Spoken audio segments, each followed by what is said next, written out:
All right. Hello and welcome, everyone.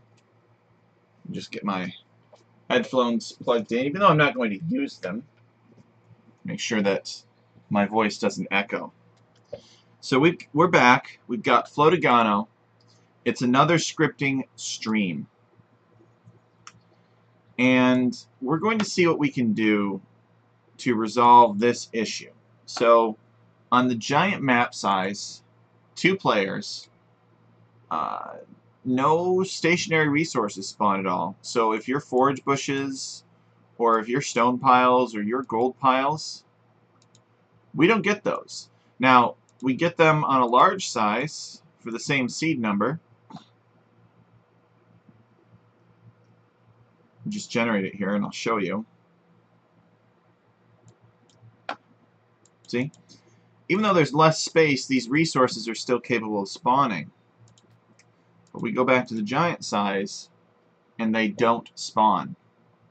For some seed numbers. It happens about 50% of the time. So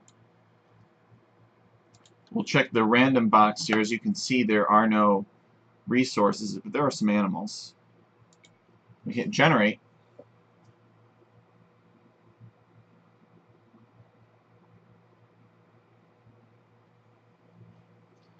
So in this case, we did get the resources. Now, this is unacceptable, right? We cannot have it occur in a noticeable or appreciable manner.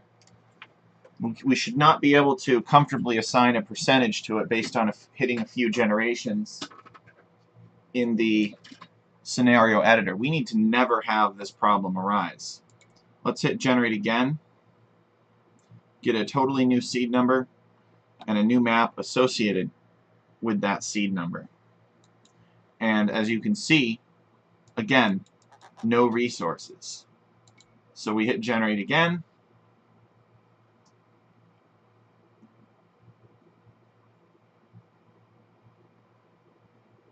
And the resources are back. So it looks like it's about 50% of the time, maybe plus or minus some.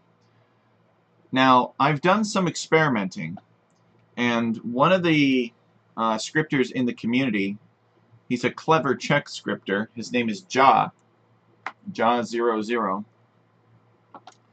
And he said something about a large number of beaches bug, whereby if you have large numbers of beaches, then it can happen that player resources don't spawn properly for whatever reason.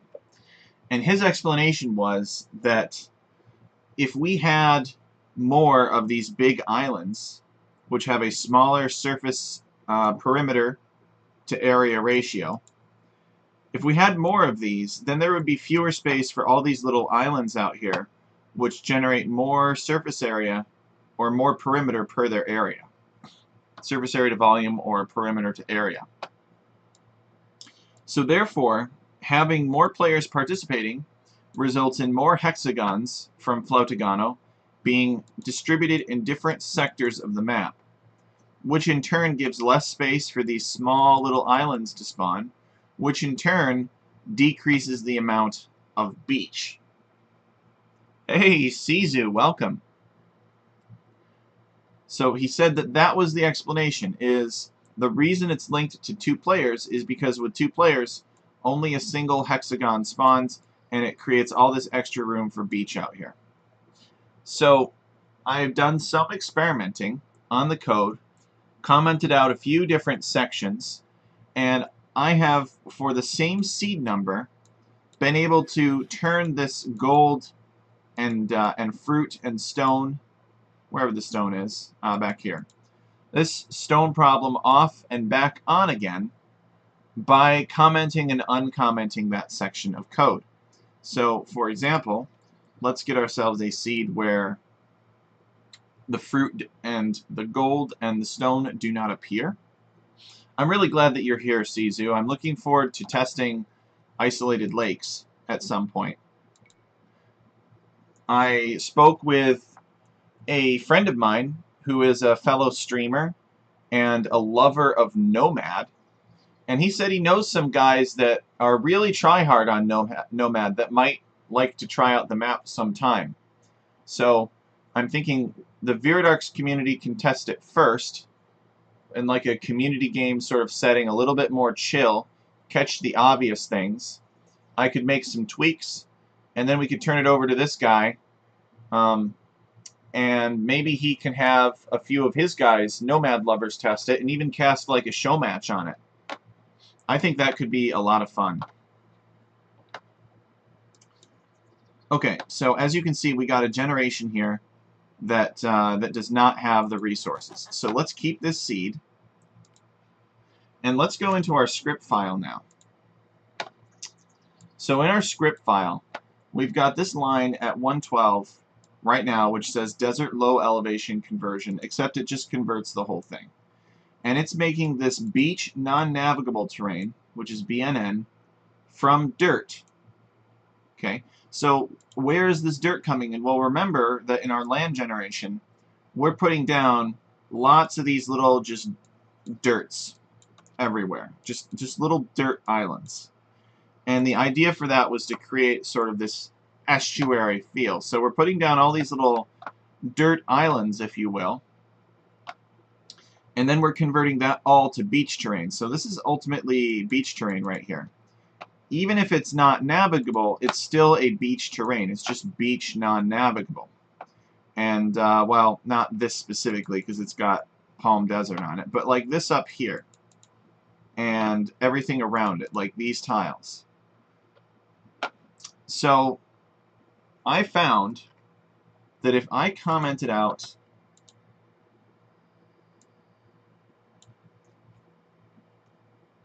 this line right here, which says define this, so that it is not defined, these sections will not execute, that dirt will not be replaced with the beach terrain that we see now,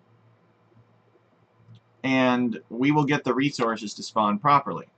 So keeping the same seed with this line commented out so that these don't run, let's test it and see if that solves the issue. So we'll hit generate. We're at the same seed number, remember. And as we can see, the resources spawn properly now. So the islands actually look a little bit different. It seems like they're slightly bigger. So there may be subsequent terrain operations which are converting that beach into mangrove shallows. We also have to make some modifications to the way that objects are generated so that these rocks do not spawn here, because we don't want these. We want these rocks to be around the big island only. But that's a trivial matter. We can easily make that happen. We just add another object to our spreadsheet. So I've gone through and I've done this already, and I've done many generations with different seed numbers on this size map with this number of players, and I have been able to get the resources to spawn properly for the players on their island every single time, and I did it about 10 times. So I have a very good feeling that that will solve the issue. We just need to make the rest of this map work. So I'm sure that we could probably make this dirt terrain work. But remember that we also may have situations where there are 8 players, and we come over here to the map and we hit generate, and maybe it won't quite appear the same way.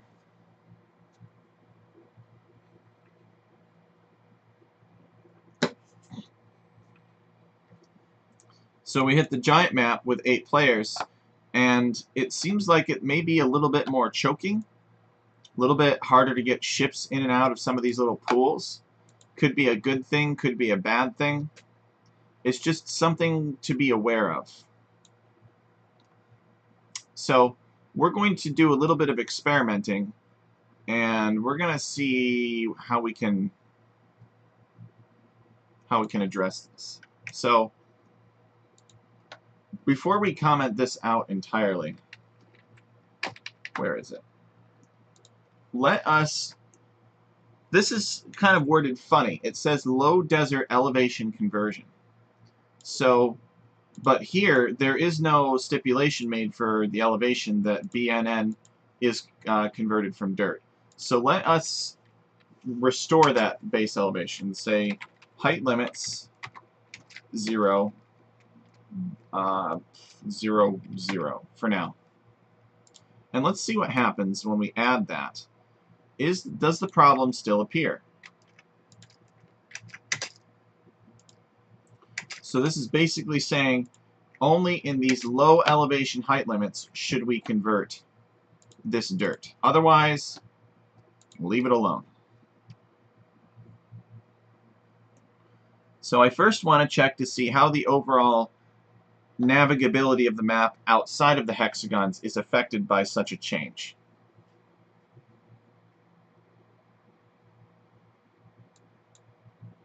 It appears to be improved, as we would expect.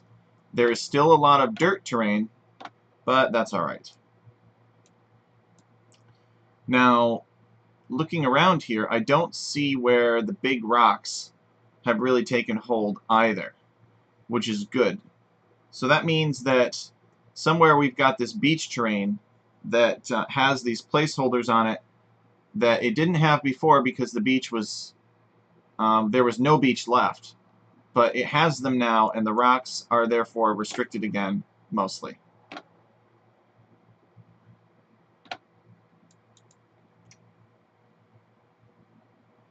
Alright. So now, most importantly though, and we can always go in and pretty this up later and put things on it, make it look good, etc.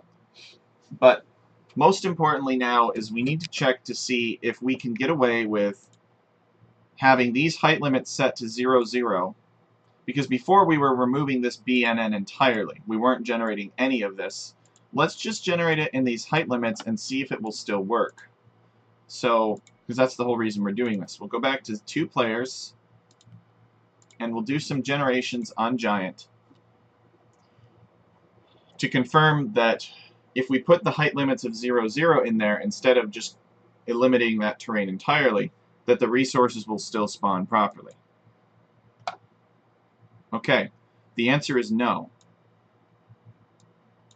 There's still too much beach terrain here. So if we keep this seed, which is unfortunate, and we comment that out now so that this logical branch is not chosen, we hit go,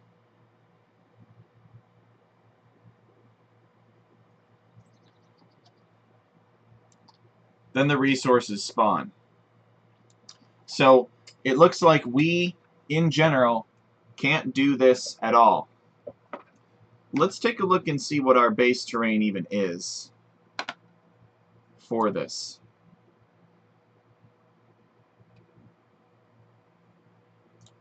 So we're using BNN as our base terrain as well. So that seems a little bit controversial to start out with, essentially using a beach terrain as our base terrain, because it could be too much.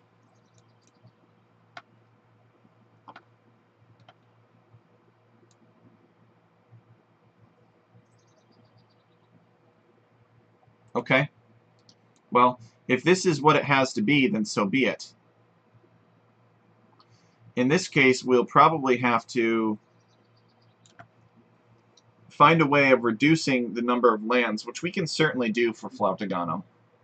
Maybe we have too many of these neutral lands here that make the map feel a little bit too restricted. So that would be our next step. Still got code from Isolated Lakes up. But let's go and take a look at Flautigano now.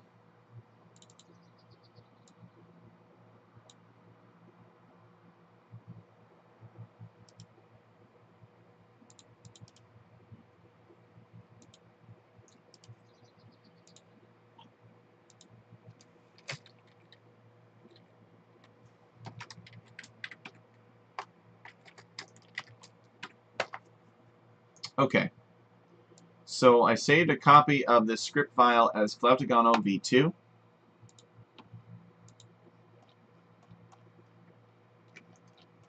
And how many of these neutral lands are we ordering?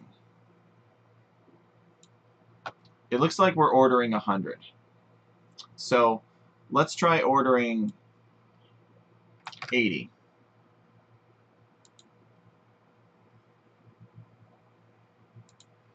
Change the directory.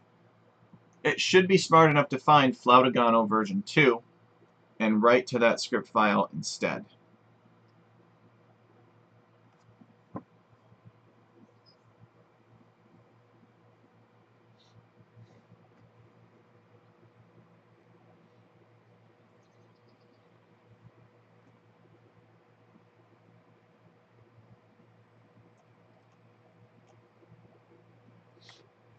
I don't remember how long this took. I think it's just a couple minutes. And this should help a lot.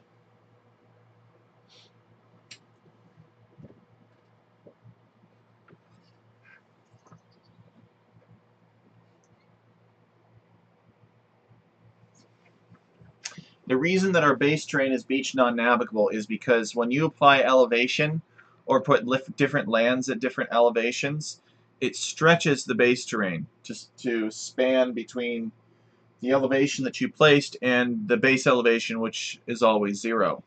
So it can result in situations where there's beach terrain which is elevated, sort of slanted and stretched upward, and then ships can sail up on it and get hill bonuses, and that's just wrong. Ships shouldn't. I mean, ships do get hill bonuses, but in general, the ocean is a pretty flat place. Okay, so it's all set. We have 80 of these neutral lands out there instead of 100, so it should be slightly less densely packed. So let's hit generate on the same seed and see what happens.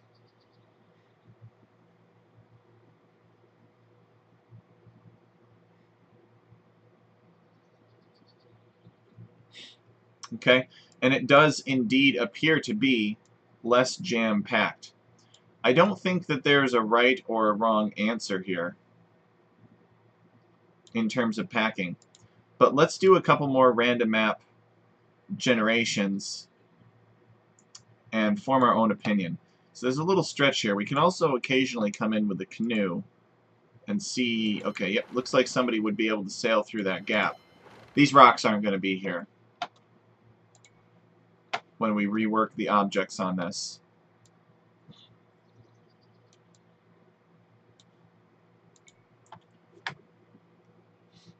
And of course we want to generate multiple configurations too to make sure that it will work for every single one of them. So this one right here, it looks like these lands kind of biased themselves down here, but it should still be okay. Yeah, the canoe can still sail through there. I want ships to be able to reach the majority of these pockets. So they can't go across here, but of course you could go around.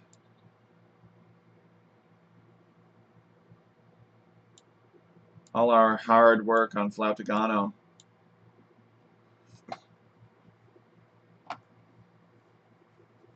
Okay.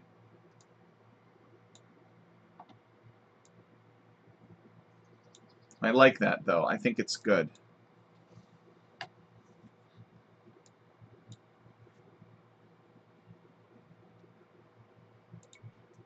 So let's do just a couple more generations to make sure that we're comfortable with the density of these islands. We'll look around and stuff. It's really easy to get lost in the random map scripting. And of course we will check the player resources every time too. So stone, forage bushes, and gold. Make sure that those are still spawning properly and that we are indeed solving the problem this way.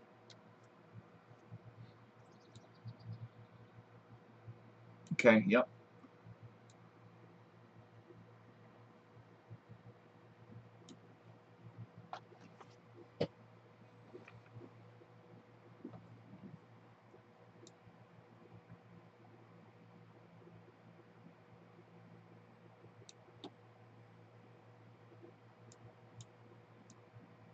Alright, let's do one more.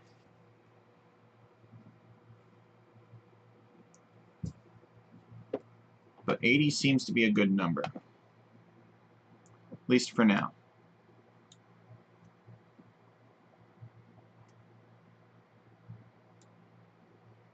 Not too much beach. We still got the stone, the gold, and the berries.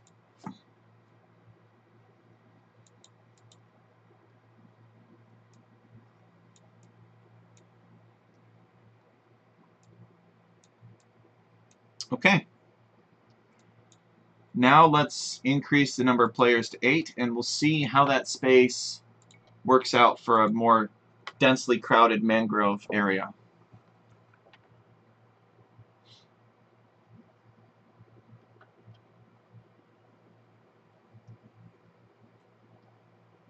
Maybe it's still too dense. I don't think this is too bad. Remember, ironically, that these large hexagonal islands kind of provide a big main passageway. We do have a lot more land terrain here in the center, but it is random too how big these islands are. There's some randomness that's baked into it, and so we have to keep that in consideration. But the islands spawn with their normal amount of player resources, which we would expect. And it looks like, you know, at least we're navigable between the different. Well, let's check actually. Could you navigate through here? Oh, that's fun. Looks like it's locked. It's landlocked.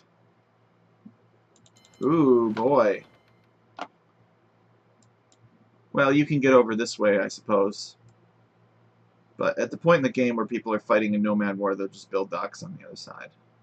So it's not too bad.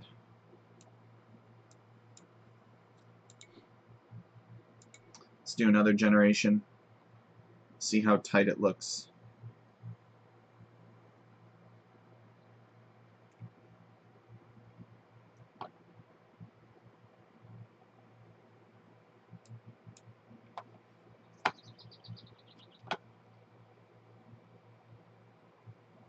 Yeah, I like it. I think it's good. So we can go through and pretty up all this dirt later. So don't worry about that, guys. Don't worry about that at all.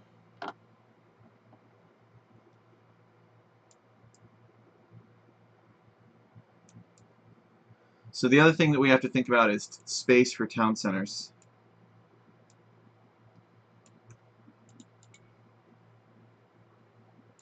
Building.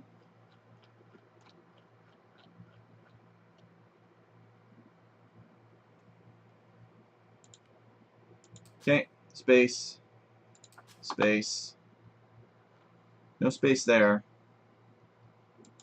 No space there. Space.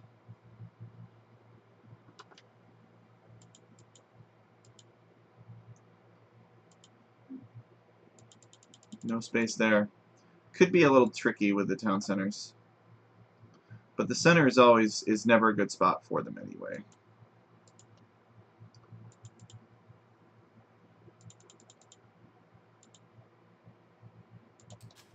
Town center. These geese could be blocking the way. I bet somebody could build a town center there.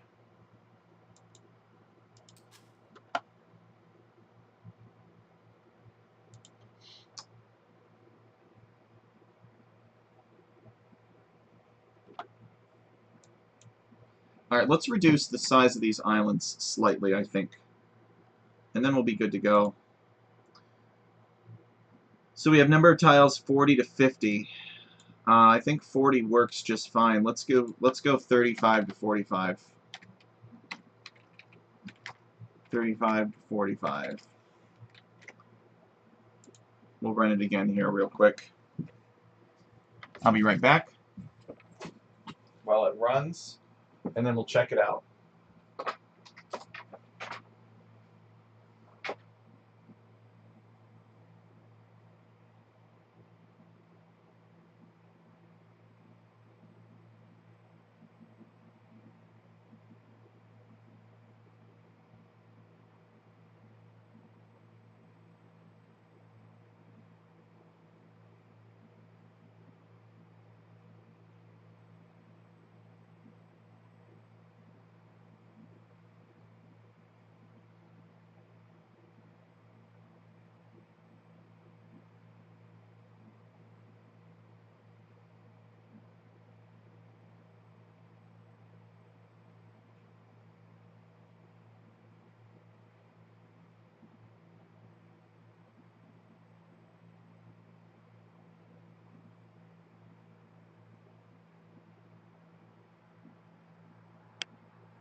Okay, I'm back. It's all run.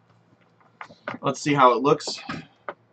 We trim down the number of tiles, and we'll keep this seed the same actually. We'll hit generate here, and we'll see if we have a few more spots to build town centers.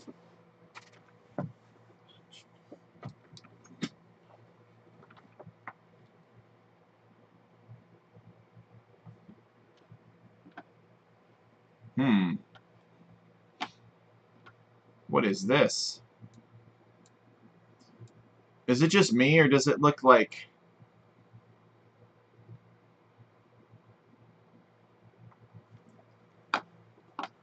more crowded now?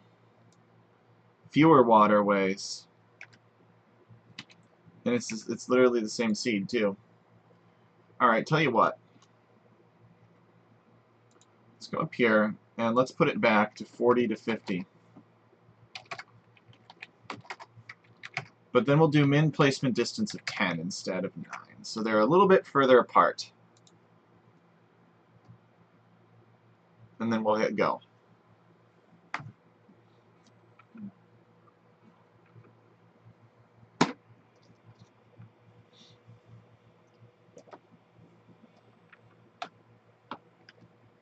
So it will think about it, and then crunch the numbers.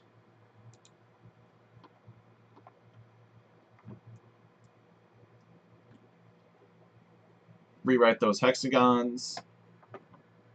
I know it's kind of a simple thing for just one thing, but I don't want to go through and replace that 80 times and then forget about it and then make some other update and then have my changes not be incorporated. So this is the master file, this is what controls it, so this is what we're going to change.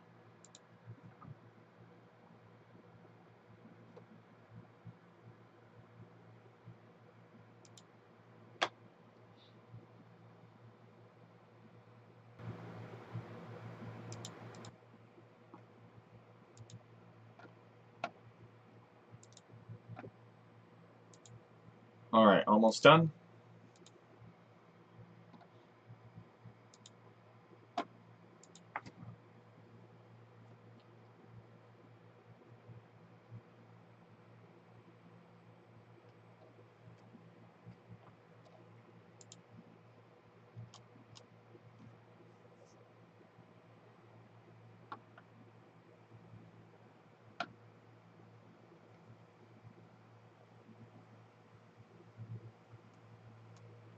I think that I don't know where I came up with the number 9 for min placement distance.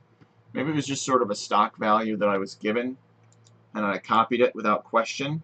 So we'll keep this seed and we'll see if we can get a little bit more broken apart islands here.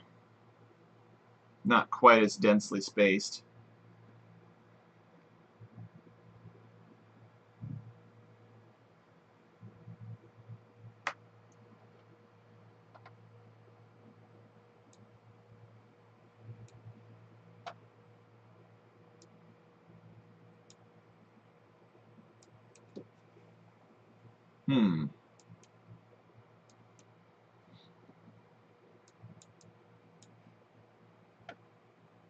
They have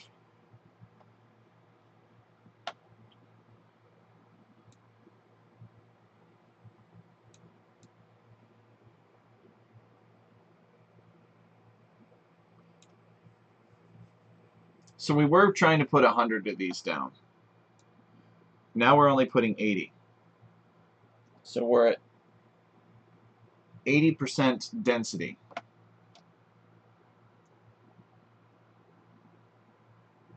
So maybe we should increase that distance a little bit more.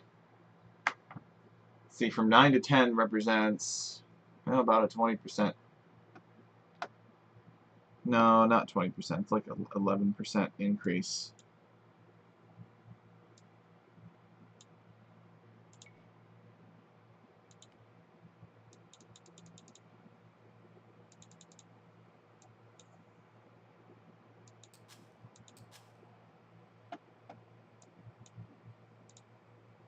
Technically, you don't have to, be able to put your town center on the outside.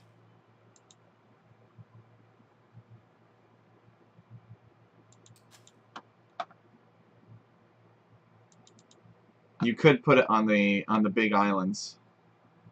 There's plenty of space there. Alright, for the purposes of speeding up this process, let me use find and replace for now. Min placement distance 11. We're going to go min placement distance 11. Alright, so we're going from 10 to 11, placing those 80 occurrences. And we'll see how this seed looks. Because this is on a giant map size too. They could even play this on a large size in a nomad style.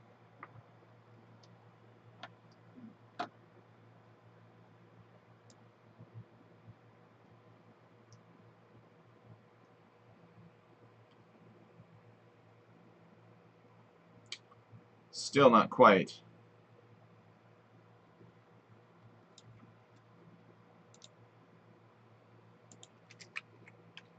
Let's go from 11 to 12 then.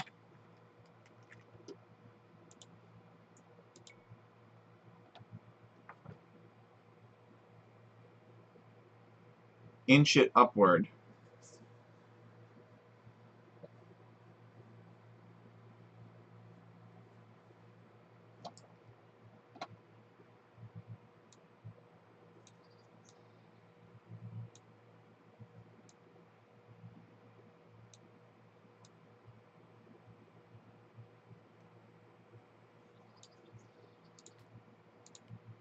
See the large size here.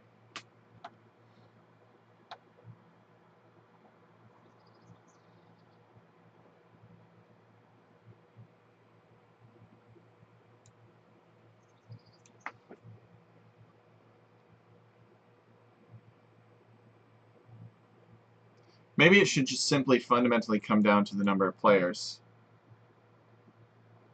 Maybe it's really just that simple.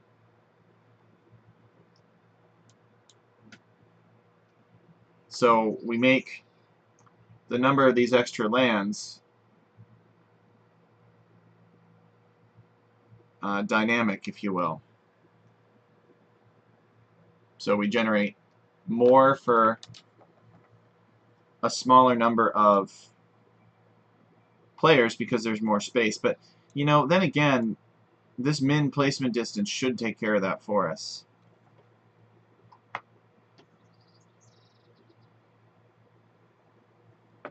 So if we were at 9, 12 divided by 9 is 1.3. And then if we square 1.3, we're going to get 1.7.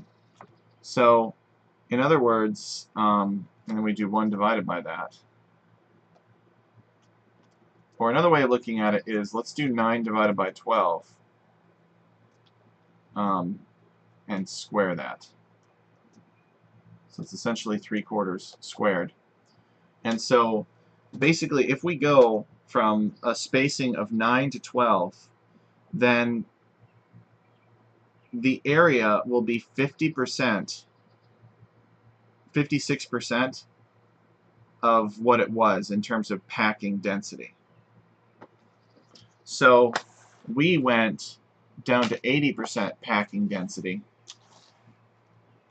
essentially. So because we have extras here, it's still trying to fit them in. Maybe we need to go the spacing of 10 and then adjust the number of them to 70. Let's try that. So 10 divided by 12 squared is basically 69%. So let's try this. So let's go min distance placement of 10, and then we'll just do 60 of these instead.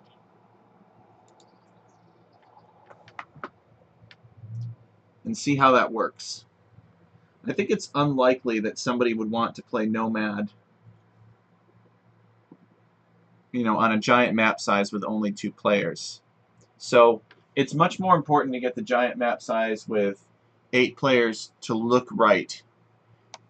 Because if they do, for some strange reason, play Nomad with only 2 players on a giant map size, they'll have even more space.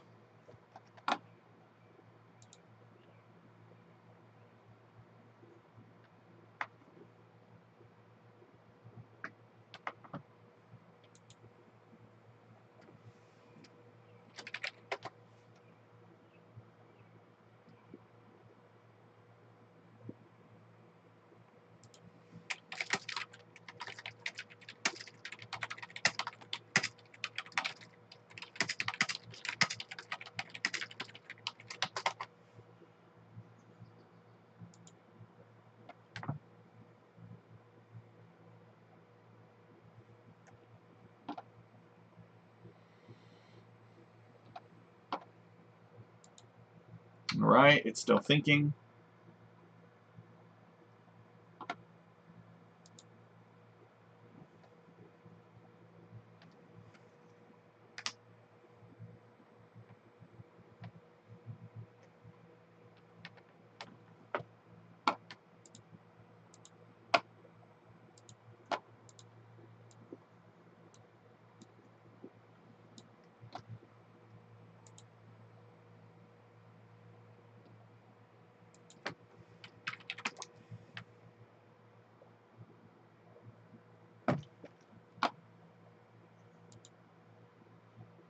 All right.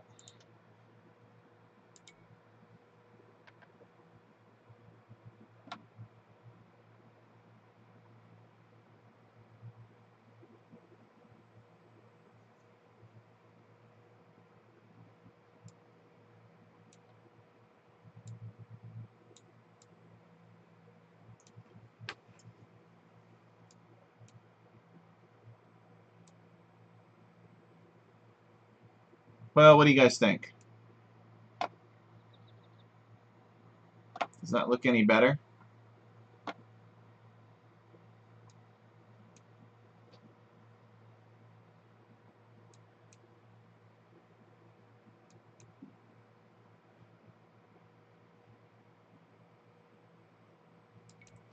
Let's see where we can build town centers. Nope, can't build a town center there. Can't build a town center over here. I don't want to decrease the amount of elevation in elevation generation.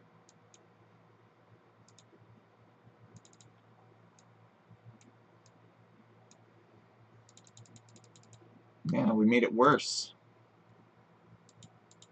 I haven't found a single valid spot yet. I guess, in theory, somebody could capture these sheep and maybe build one here.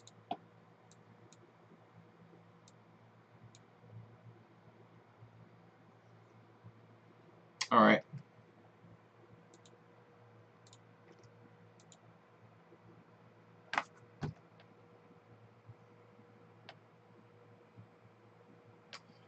Now, if we... distance 9...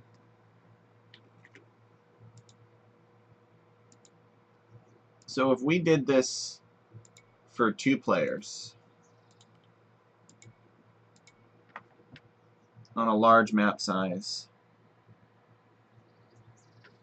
we would have plenty of space. So all these little islands in the estuary, yeah, that's much better. So I really think that the play that we need to adopt is we need fewer of these islands for larger sizes. We could sort of calculate it, I suppose. Would be a good place to start. But it could be a pretty complex calculation. So let's give ourselves an idea of how many of these is appropriate for large numbers of players. we'll scale it by the number of players here.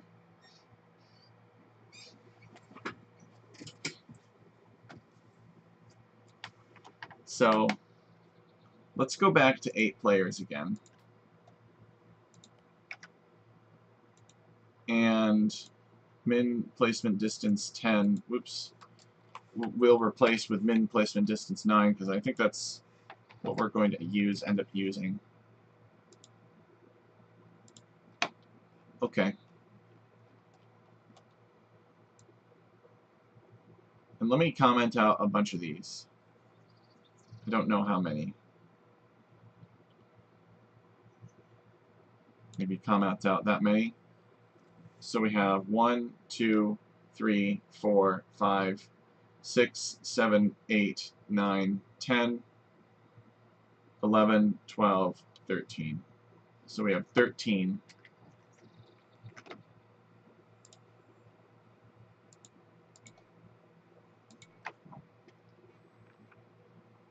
Trying to create 13 of those in the limited amount of space that's available.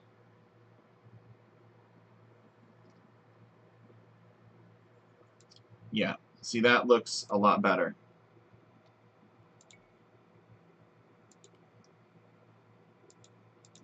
People can build town centers properly.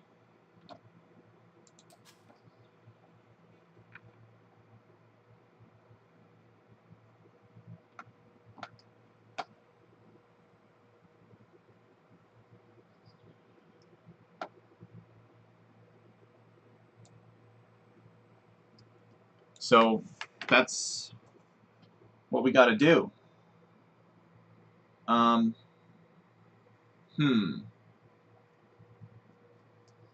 Question is, how do we do it? I guess we have margin. The easiest thing to do would just be to repeat those create land commands for whatever number of players that we have.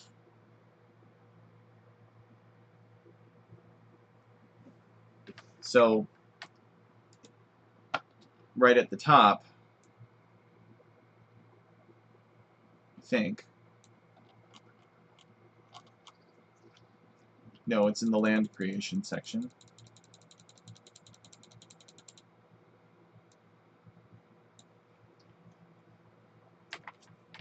So we got P12, P34, P56, all that stuff. So we need to set up a conditional whereby if P12 then have, 80 of them, if P34 have, let's say, 50 of them, if P56 have 20 of them, and if P78 then have just 10. So it doesn't look like we actually define P78, but you guys get the idea.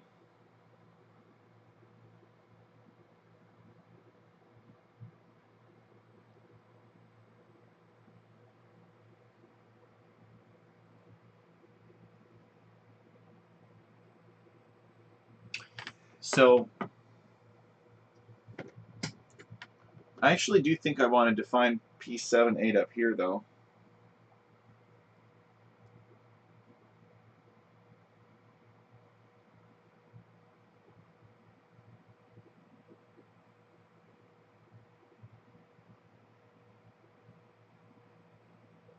So I think that, yeah, I think that's what we're going to do.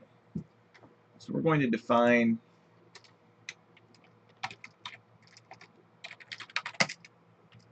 P78.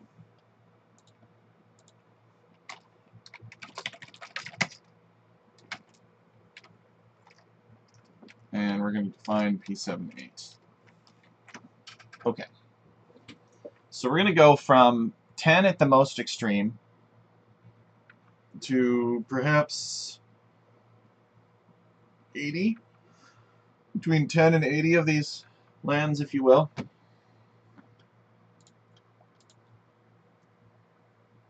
So we'll keep this over on the side.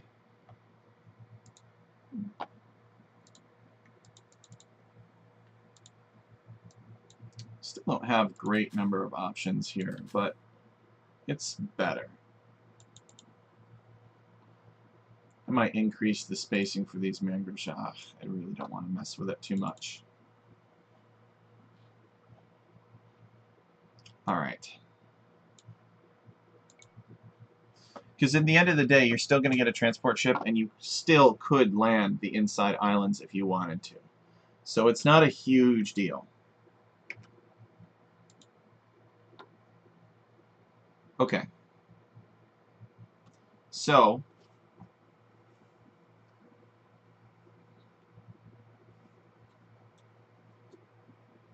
we're going to the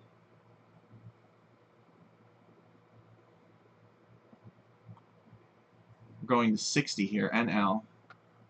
Okay, so it's actually going all the way up to 60 then.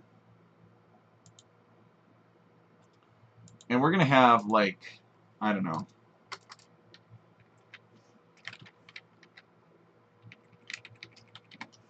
inflection index maybe. And these are where we want to specify where the numbers of lands changes, basically. So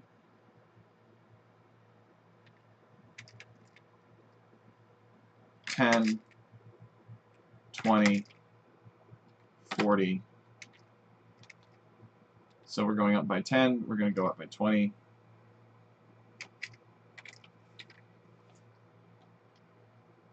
So let's see, P1, P7 and 8, P5, 6, P3, 4, and P1, 2.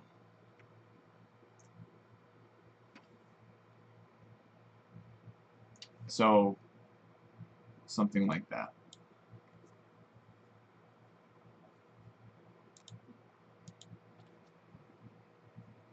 Maybe go up by 10, go up by 20, go up by 30, so it should be all the way up to 70 in that case. Again, we could probably go through and calculate all these.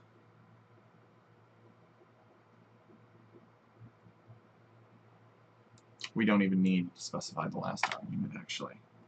So we're going to initialize this manual land appendix as if P78. So it's going to start out with that, and it's going to add more and more lands here. So we need to specify some more conditionals here. So if, else, and end.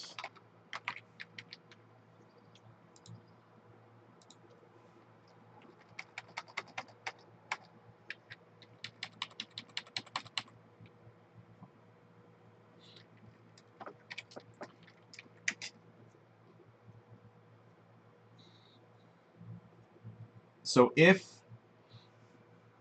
I is equal to, I don't actually want to break that up yet. If I is equal to 10, so if it's gone through and it's done this 10 times, then we will have it take whatever is on MLA, which is going to have all these extra create land commands, and we're going to say MLA equals MLA, and then we're going to tag an additional command at the end of it, which is going to be if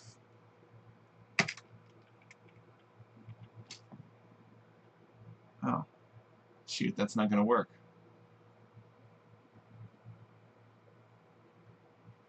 No, that's not going to work at all.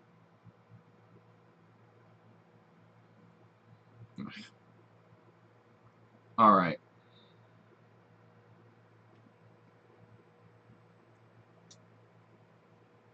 Yeah, we would. Let's just forget about it. Am I happy with isolated lakes? I think the real question, Sizu, is if you're happy with isolated lakes. Is it what you're looking for?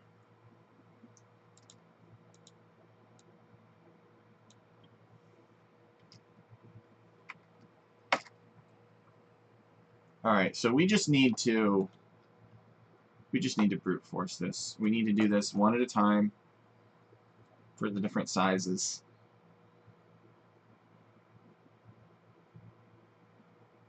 Or do we need to fix more? Oh, is there something about isolated lakes you want to fix, Sizu? So maybe we can still improve it. Okay, that's true. So we'll do like 10, 20, 40, and 70 here. You're not sure. So what's wrong with isolated lakes? What do you want to change about isolated lakes, Sizu?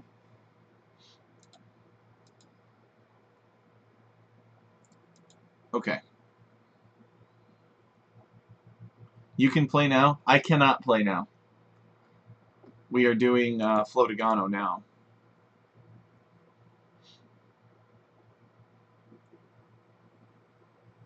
Alright. So we're going to do... Yeah, that's what I was thinking. J is equal to 1 to length of NL, which really must be 4. So we'll just make it 4.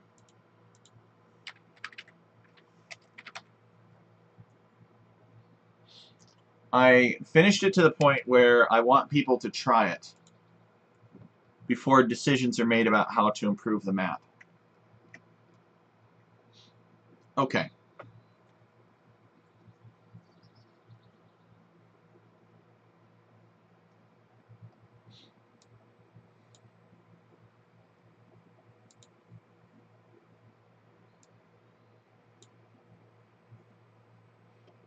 So we're going to initialize this first, and then for the next instance of J, we're going to say that MLA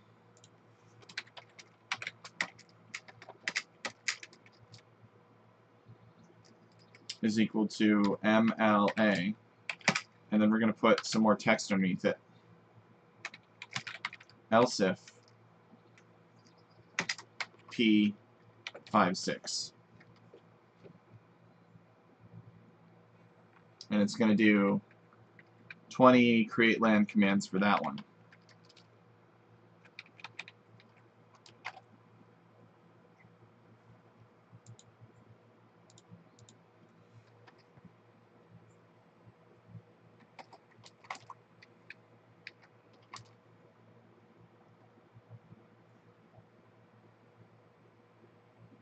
Actually, if J equals 1, else if J equals 2,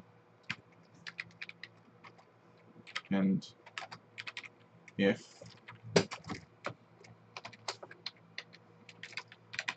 else if J equals 3,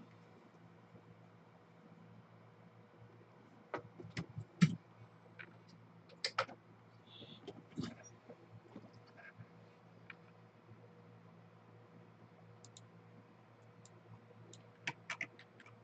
so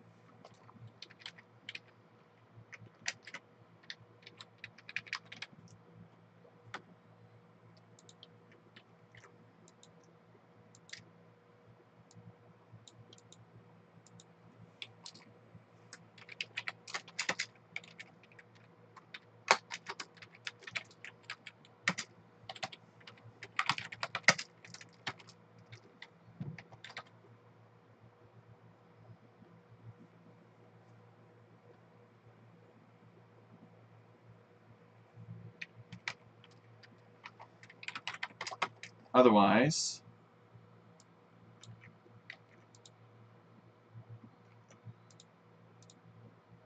just else.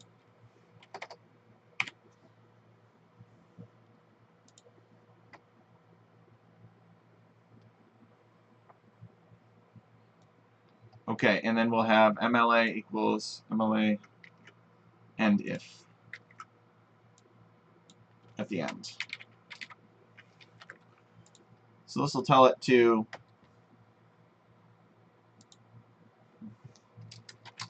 NL of J. So this will tell it to generate a certain number of lands, depending on which option we're on.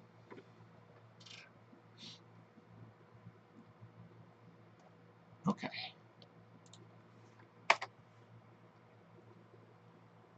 So if we're at 7 to 8, it'll generate 10. If we're 5 to 6, it'll generate 20. If we're 3 to 4, it'll generate 40. Otherwise, it will generate 70.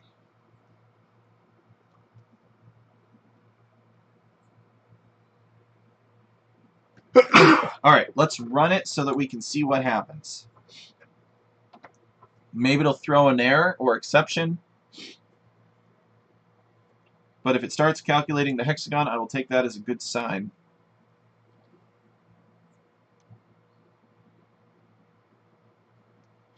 This isn't a very large, demanding section of code anyway.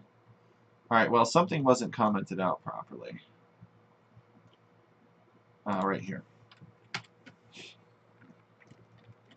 Okay, but it is calculating the hexagon now. I'll be right back.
Okay. Alright, the code compiles. Yeah, hopefully if we get this done in time, Sisu, we can try isolated lakes. That would be fun. So let's check it out. Here's the code.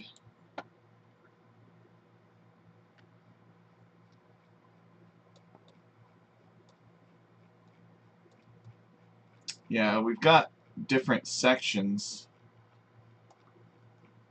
where it's writing different things. You know, it almost might be more efficient if we kept these extra land generations inside of their respective sections. But we'll see if this works. So if, else if, yeah, blah, blah, blah. Let's make sure that we end with an end if, which we do. Okay. So I guess then we try running it and see what happens.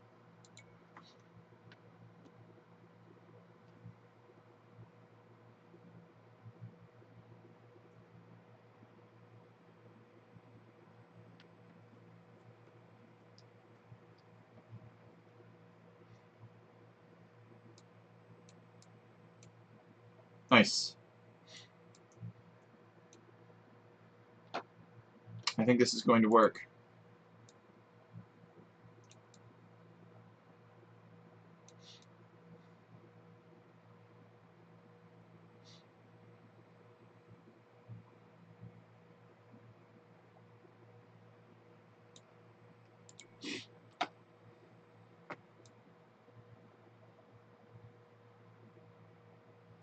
the big forest patches here.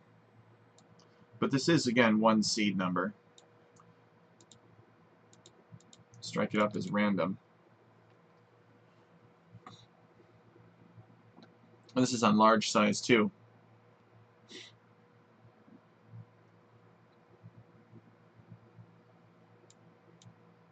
Holy! Big, big patch of forest right here. It's probably an artifact of us doing something with this dirt. All the forest just trying to collect in one place. So we'll fix that before the time's up.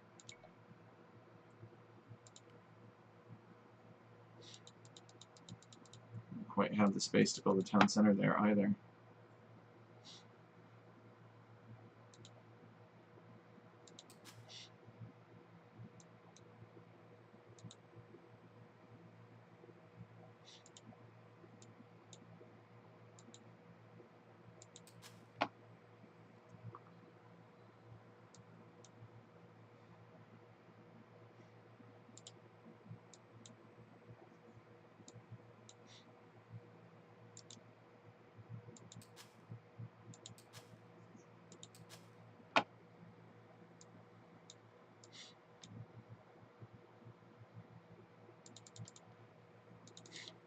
We might want to reduce the amount of extra little elevations. So we'll keep this seed.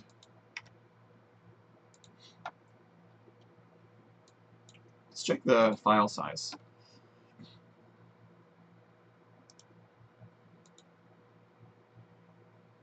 .25 megabytes. So it's alright.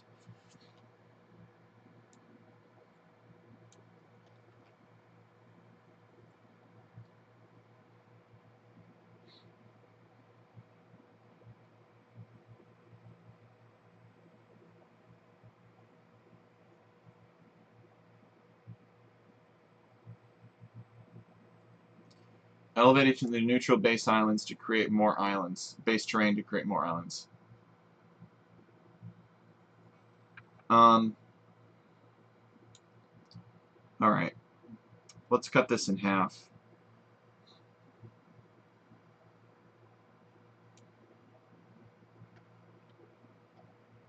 Set scale by groups.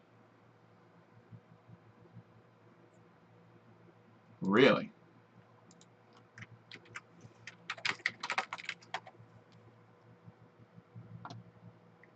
Set scale by groups. Okay, that's correct. Let's cut it in half. Let's do like 15 and 5.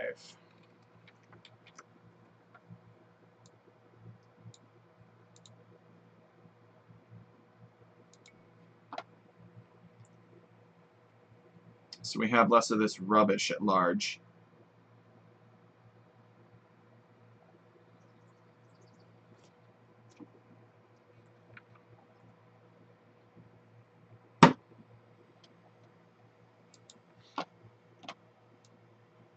Helps.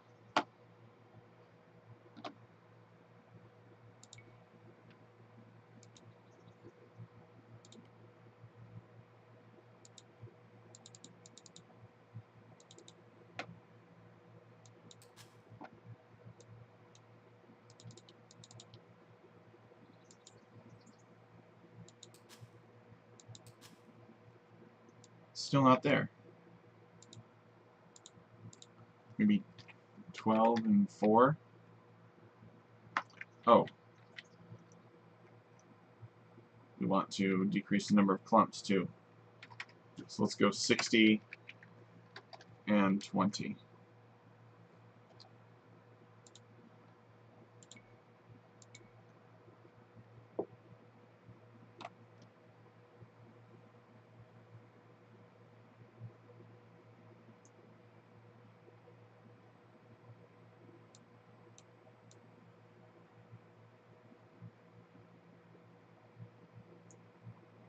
Okay, that's looking much better.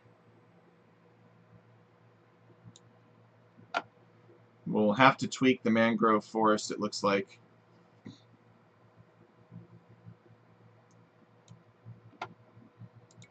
We could also leave it alone, too.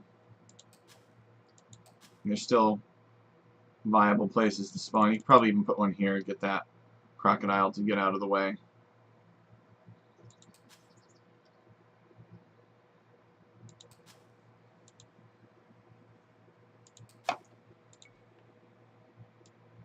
Okay. Let's try 6 players now on the large map size.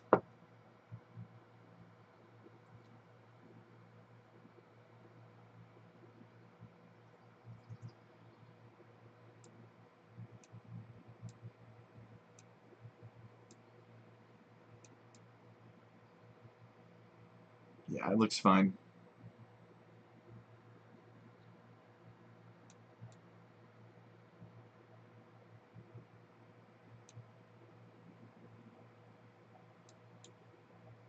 Let's do 4 players on a large map size.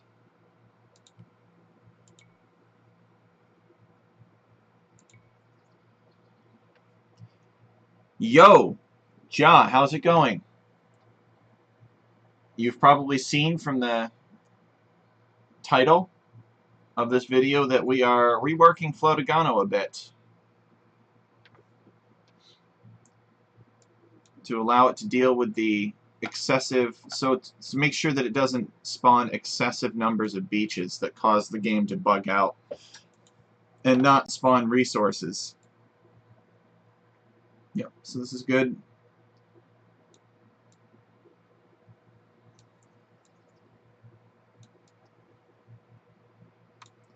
And are we not elevating the dirt properly? Let me just check that. According to this, we should be trying to elevate that dirt as much as possible. Let's get rid of a 0 here and see if that helps anything. Sometimes with excessive numbers of zeros, it struggles. Like, this should be elevated right here. We are not specifying an elevation when we place these dirts, as far as I know. Let's check. Actually, that's not the place to check. Yeah, no elevation is specified when these dirt terrains are put down.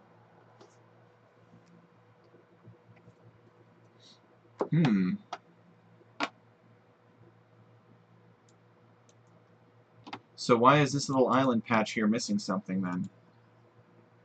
Should we...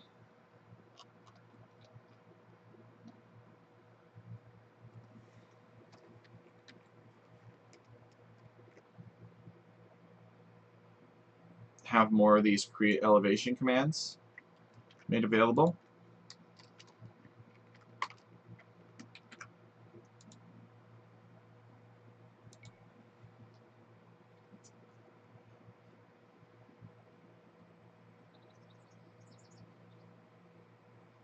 Alright.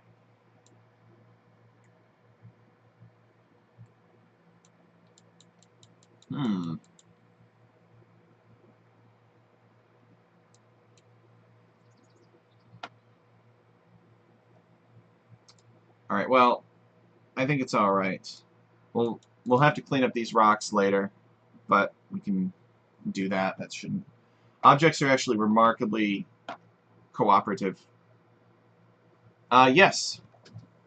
Ja, I posted a picture of isolated lakes in the server. It's in the map gallery. You should be able to see it. Hopefully we'll be able to test isolated lakes today. Perhaps even. Depends on how quickly I can get Flotagano finished.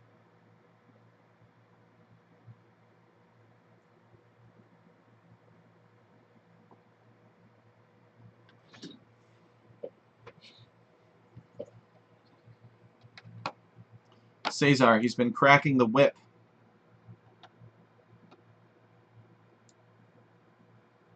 So we need to make sure we deliver.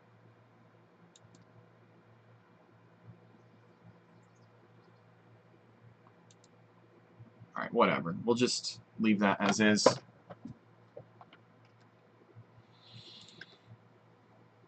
We were checking something. Ah, yes, that's right. And finally, let's look at 2 players. See how cluttered it looks outside.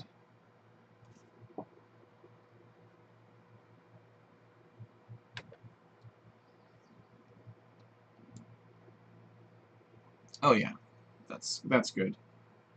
Again, nobody is going to play this on a large or giant size with only 2 players in a nomad setting, but yeah, looks good. Isolated lakes? Yeah, I think it looks cool too. I'm excited to try it. I'm very excited actually. And I think Sizu is excited to try it out as well. Took some work to get there. A lot of swearing and pacing. I'm worried that the wood in the middle of isolated lakes will be too strong.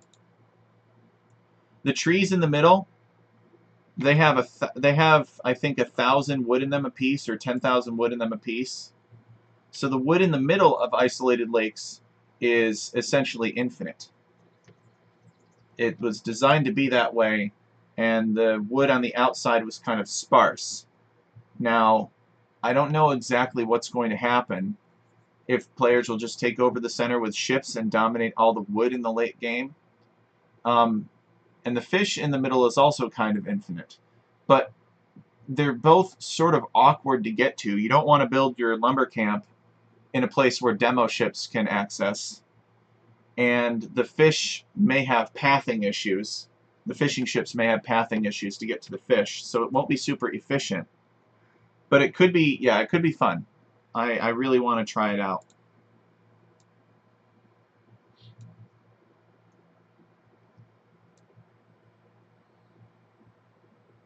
Okay. So now we're going to go up to giant size and 2 players. And let's just generate that.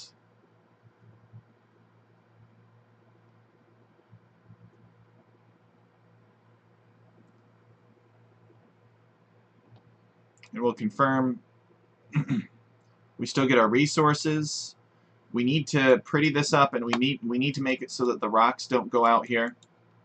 So we're not done yet, but I think we've got the overall character of these islands on our estuary figured out pretty well.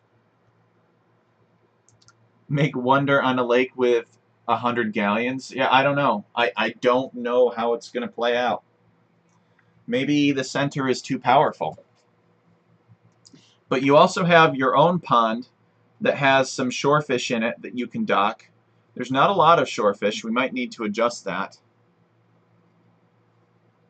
But it's there. So it can help out if you want a safer dock. Okay. So let's come back to our script and can ignore the elevation section for now. So we can't have this. This doesn't do anything. So let's rename this as like Desert Island Masking or something like that. And maybe just mask the dirt. So let's create terrain. Let's create desert instead. We'll mask the dirt with that. Actually, is there something else that we can mask? We could even mask like BNN Terrain Mask 1 to give it the same look. Maybe that's what we do. Let's try that first.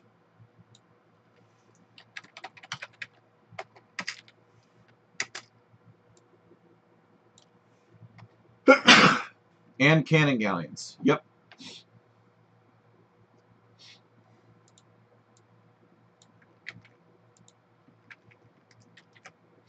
So we'll save that. And we did not uncomment this. Let's just do a couple more quick generations and make sure that these resources always spawn. And then we'll reactivate that section. And we'll see if we can mask the beach at least over the dirt. So it kind of looks like the beach terrain, but it actually isn't. It's the dirt terrain, which is okay because the dirt terrain isn't bugged. Whew, this is a terrible map. Look at how far forward this person's stone is. I mean, sure, he's got back berries, but so what? Back berries, but so what? I guess if he could get a wall off from like here to here, maybe. And we could also maybe increase the number of boars available on Flautigano, now that I'm thinking about it, because watching the play, there was a ton of laming. So we can make laming less worthwhile by increasing the number of boars, but decreasing the amount of food available in each boar. So if you have 2 boars that are providing 680 food total, maybe you could divide 690 food among 3 boars. So you give each boar 230 food, and you give players 3 of them.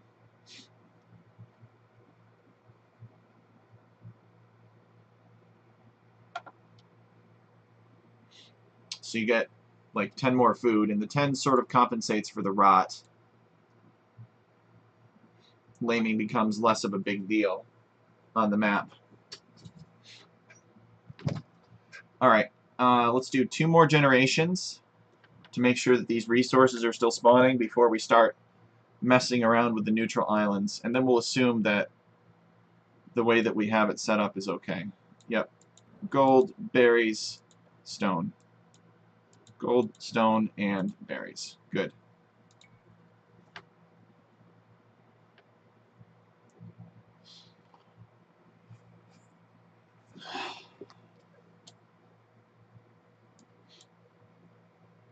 All right. Good. So, then let us come back here and we will redefine this. And we're going to rename it something too. Like, we're going to say, like, dirt mask. Dirt. Oh, beach over dirt.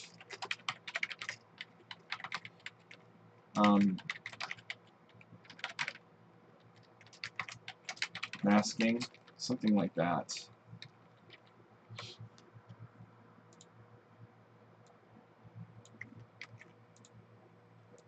So I don't know if it's me or maybe another streamer will do that. We'll do isolated lakes. I'm fine with it either way. Somebody else wants to play test it and stream it. Because I do have something going on tonight. Okay, so these should be masked. And the bug should not appear. So we'll do some more generations to make sure that the bug does not appear after these are masked. So, I don't know how well that fits in. What is that? Really? That's the best it can do? It looks terrible. It looks like chicken pox.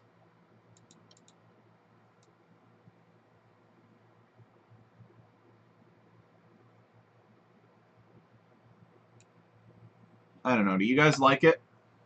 What do you guys think?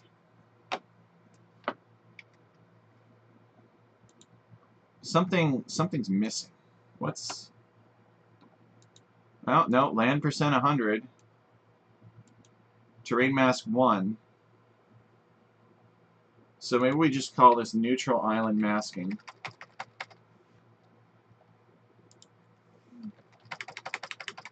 And try to mask, like, I don't know, something different.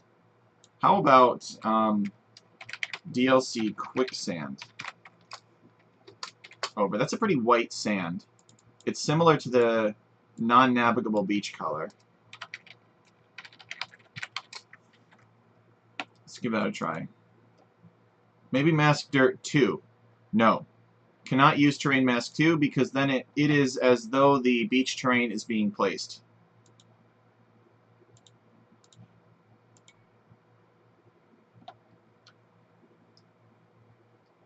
Oh, you mean dirt number 2? Dirt number 2 is the greenish dirt. Ah, okay, yeah, that's much better. So the quicksand is masked over that dirt, and it blends in with the beach a lot better now. which is good.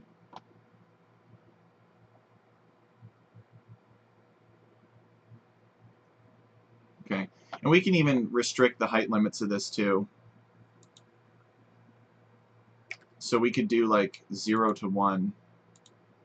I think I want to do that.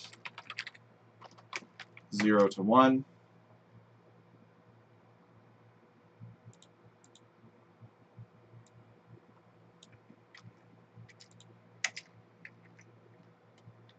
And then we'll make another one. Another couple.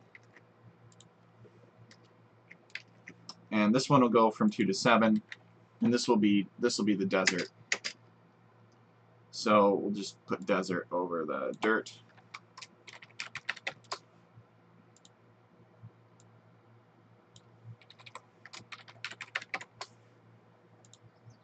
Height limits 2 to 7. Okay. So it's all dirt. We're just making it look like it's also sandy.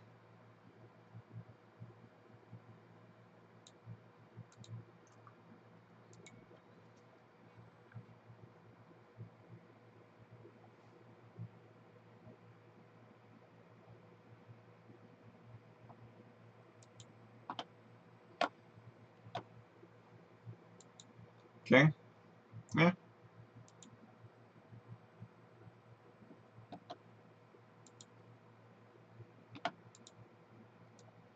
So we'll need to program certain foliages and such to appear on dirt as well, because it's pretty bald.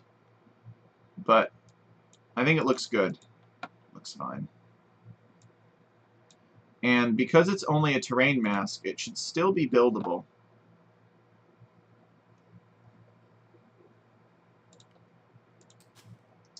So even though it's quicksand terrain mask, you can still build out here. Well, obviously you can build on the mangrove shallows. Huh. Do we build on that? Okay. Do we want to do anything with forests on the dirt? We probably should. So let's leave this then as it is.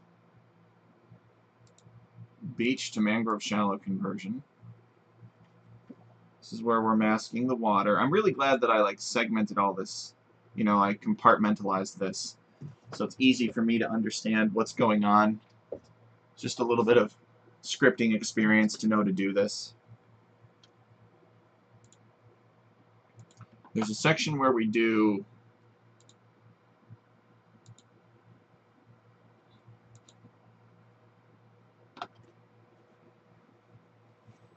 that's the one thing, is we don't have much gravel out here. It's mainly just desert islands. This is really stony. Makes me wish that we did have some DLC desert gravel out here. Maybe I use DLC desert gravel instead. Let's see.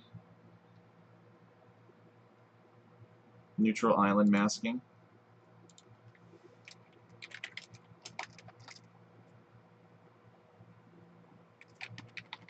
DLC desert gravel. DLC desert. Oops. Gravel.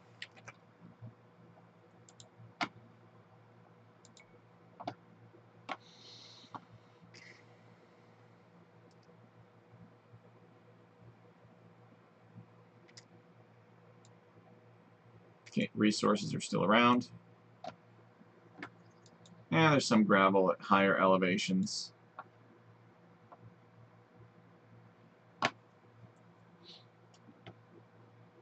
Maybe I just do it the whole way through.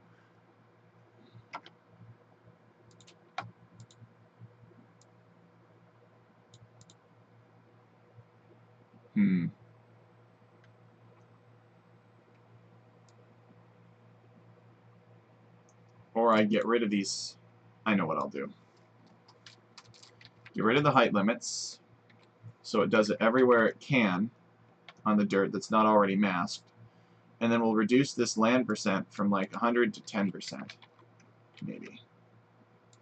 So that we get the gravel appearing in more places at lower elevation, but it's not everywhere.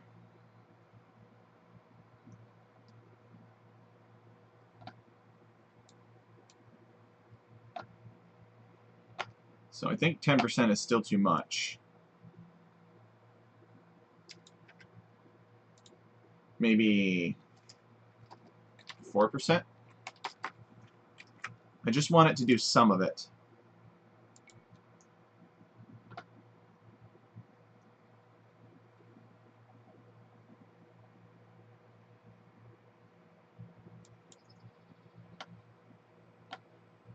There's a little bit here. So it's getting better. Let's try 2%. Probably doesn't help that we have 2 of these here, actually. Because it's basically just doing it twice. So let's get rid of one of these. And we'll leave it at 2. We'll probably have to bump it back up again, but we'll see.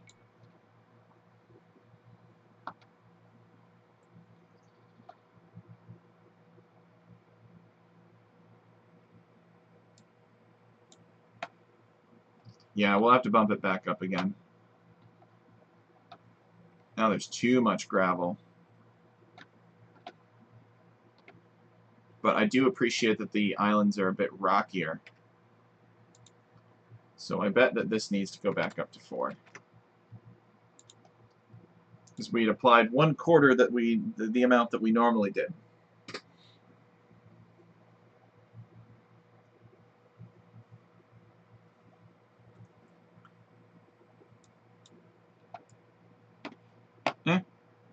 Yeah. I like it. I think that's good. Could even consider putting cracked terrain out there, but that might be too much. I really would like to figure out why the dirt isn't elevated properly. It should be. Kind of bothers me that it's not. Alright, but that looks good now.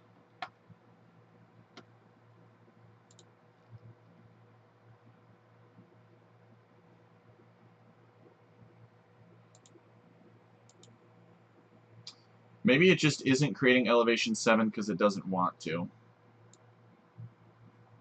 Because it can't fit elevation 7. What if I ordered elevation 1?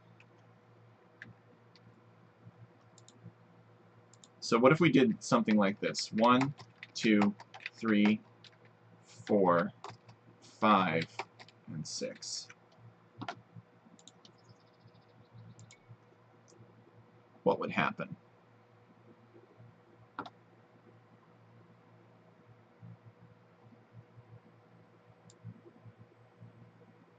It looks a little better to me. It's a different choice, though, a different random map choice.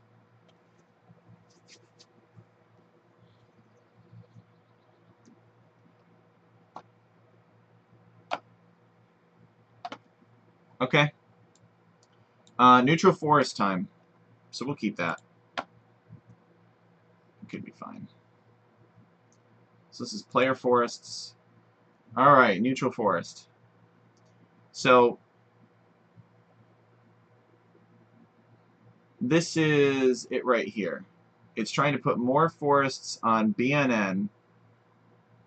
And the desert refers to the player islands. So these player islands out here, these are neutral forests. These are getting put down on desert terrain.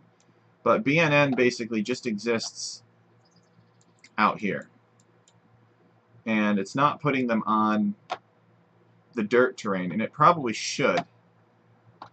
So we could change that out for dirt, but then we might get a lot of stuff on the dirt, which could be fine. Could be more appropriate, actually.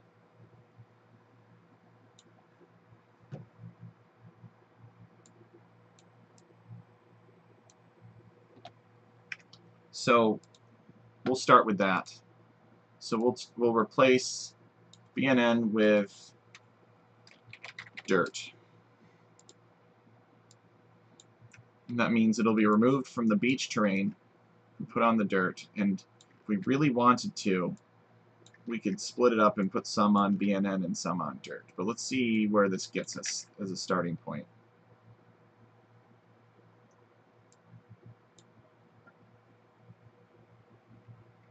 Actually, it looks like we're already adding straggler palms on the small islands. So it looks like we've got a lot of this figured out already. Yay us from a month ago.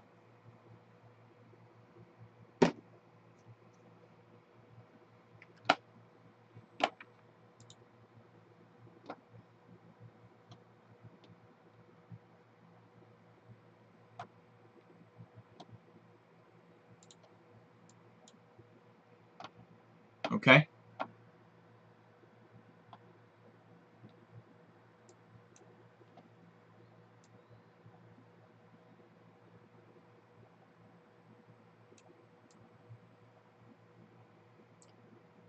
Seems like we don't have, I guess we have some patches on the dirt, but really not that many, honestly.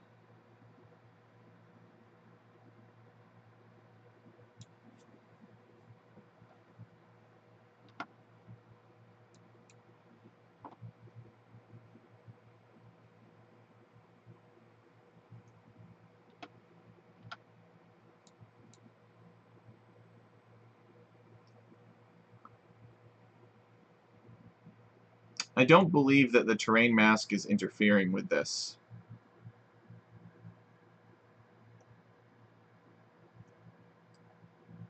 The forest should be able to go down without caring about that terrain mask. But, did we not? Okay, no, we saved it, it looks like. So we indeed have the dirt there. Let's comment out where we did do that masking. Converting desert to the beach. Neutral island masking. So we're just going to call this neutral island masking.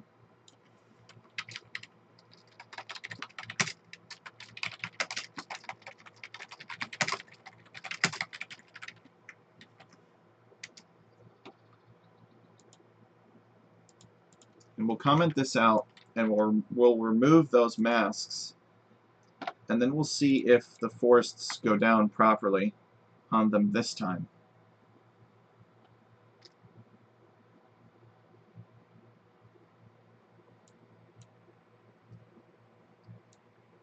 No. Oh, you know what? I think I know what's going on. We'll uncomment this. I bet that these are constrained by height limits.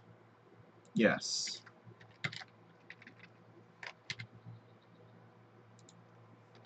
So let's go height limits 1 to 7.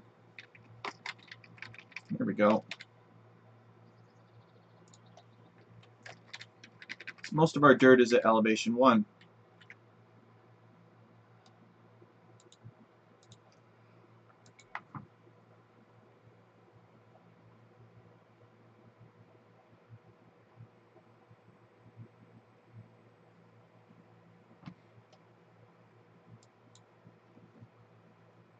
There we go. Good deal.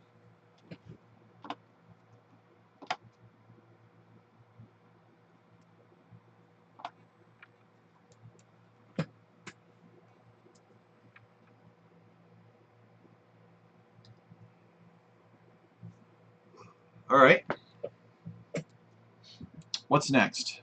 Probably the objects.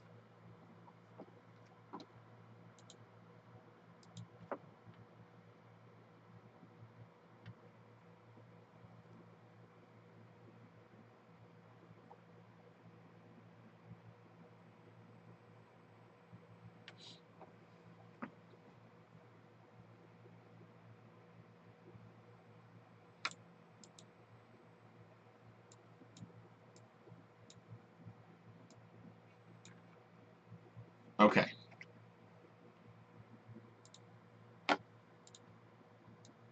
So we need to prevent these rocks from spawning out here.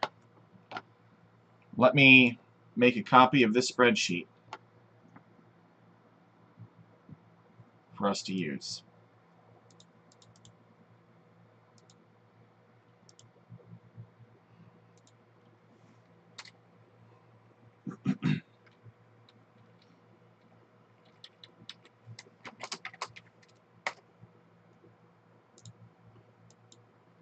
Still get the player resources to spawn properly, which is good.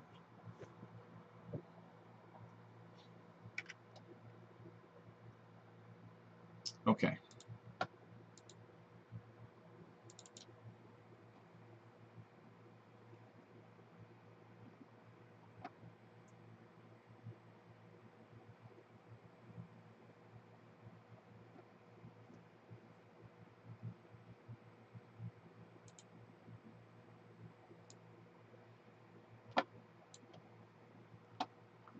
So these changes apply to both the Nomad and the non-Nomad versions.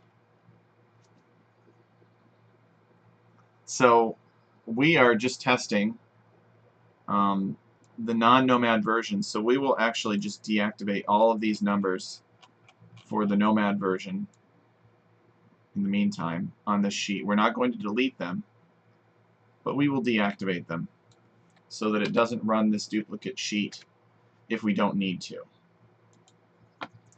Now the concern is that we've got this rock mixture here spawning outside of the tidal pools as its intended location.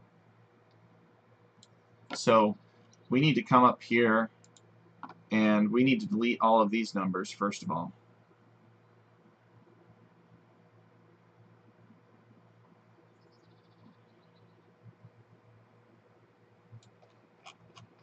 Actually, second of all, I think we're going to delete those. We need to find the rocks that we believe are associated with these rocks. So we've got the two different types of sea rocks, and then we have rock 1 and we have rock 2. And it looks like these rocks are spawning only on regular old beach terrain. Which, if we went in here and we actually deleted this layer, I believe that that is the type of rock that we're talking about. So this terrain right here, a very thin layer of actually beach terrain, is what I think that that is. So that's my hunch. We could probably test this theory by clearing out, so we got beach, beach, beach, and beach, right? These types of rocks. Let's go through and let us actually delete that. And try saving it and see what happens. Maybe it's the dome of the rock, says Ja. Now that could have the effect of making a mismatch here between our row designation and the distance that it's supposed to avoid by. But I just did it, and it looks like we are indeed supposed to be avoiding rows 12 through 15. So 12 through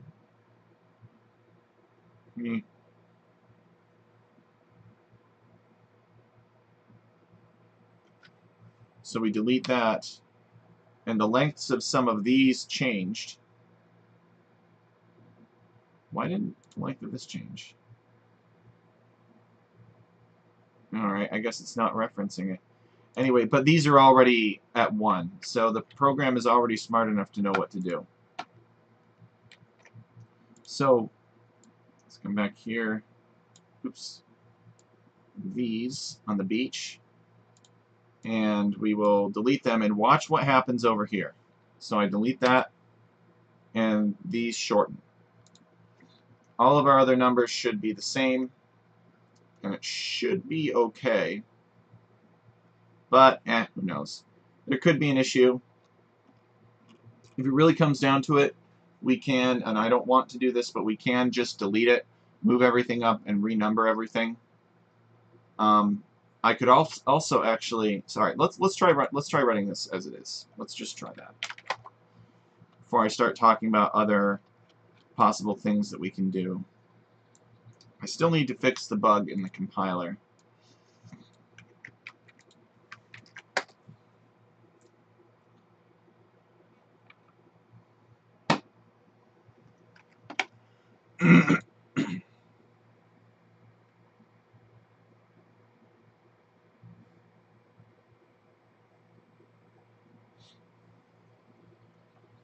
We're crunching the objects now.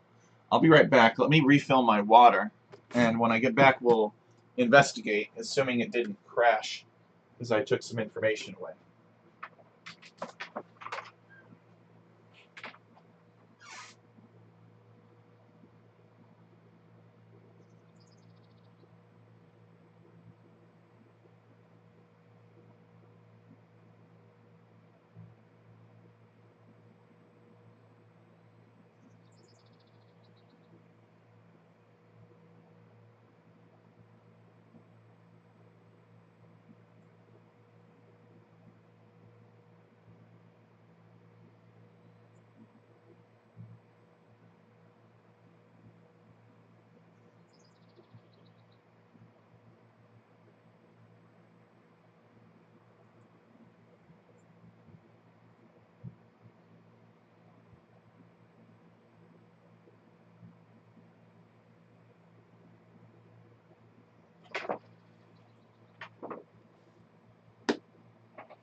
Oh, I just learned the neighbor kid is coming over. I can't be on my computer the whole time.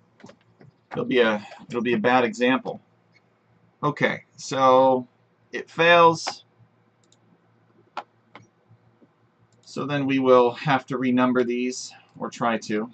So 8, 9, etc. So we're just kind of holding them there in place. And if that doesn't work, well, then we'll just kind of start deleting things. I don't want to start deleting things, but I will if I have to. Always remember, the delete button is your friend. If you can wield the power of delete, you can have a good relationship with your delete button. It will save you a lot of time and effort.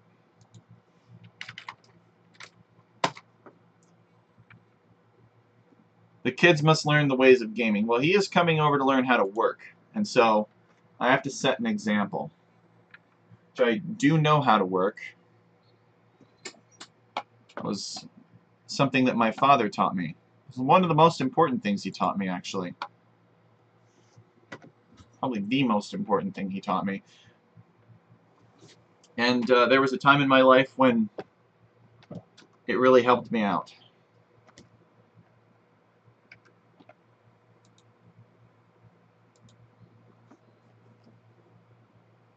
Okay, so it looks like it's going to do it. That's good. Oh, was going to do it. Oh, you know what?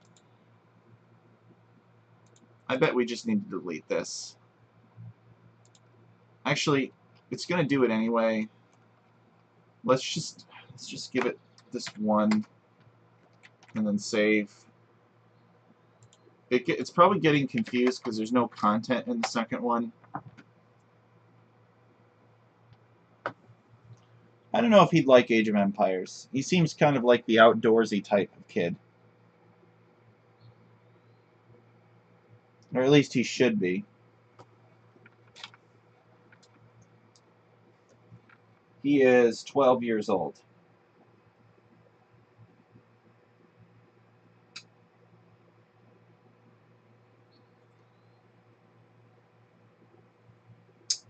Last time we worked together, though, I just talked philosophy, and he stood around with a shovel. And I did most of the work. Okay, there we go. Filled his head full of ideas. So remember what we're testing here. We're testing to see if we get rid of those rock objects, We of course expect to lose what's out here, but will we lose what's out here as well? We're trying to identify which objects from our spreadsheet these are. So let's go. Let's hit generate.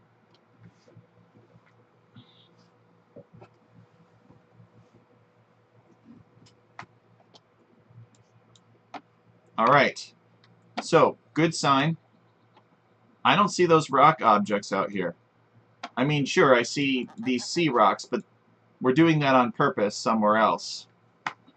But important thing is we don't have a bunch of rocks all clinging around the edges of beaches and such. Now, we don't have the outlier rocks either that are supposed to be along this perimeter. So we'll need to get those back. But we figured out what the object is that is in areas that we don't want. So now we need to take a look at the spreadsheet and figure out what, because obviously if we have those objects and we spawn those rocks, they're spawning in places that we don't want. So the avoidances that we've specified are insufficient at this point. Where are they? Here. So the avoidances that we've specified here are insufficient to keep those rocks in check. And it looks like it's avoiding BNN, and that's it. Well, we don't have nearly as much BNN now as we did before. Remember, we've been trying to reduce the amount of beach terrain, both navigable and non-navigable beach. So let's add another placeholder that is just like this BNN placeholder, except it's on dirt. And then we will tell the rocks to avoid that placeholder as well. So let's come here and let us insert rows above. And let's get rid of these because we've identified what it is that's causing the issue.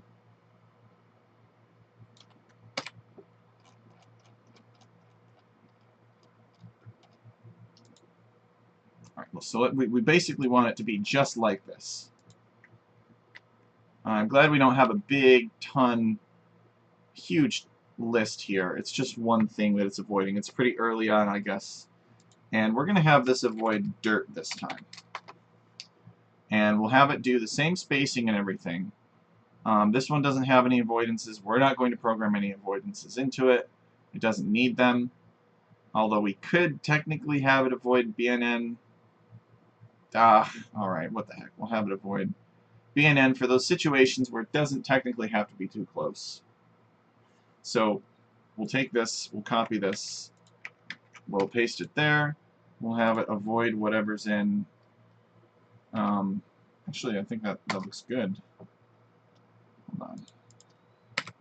So 7. Drag that down to 8.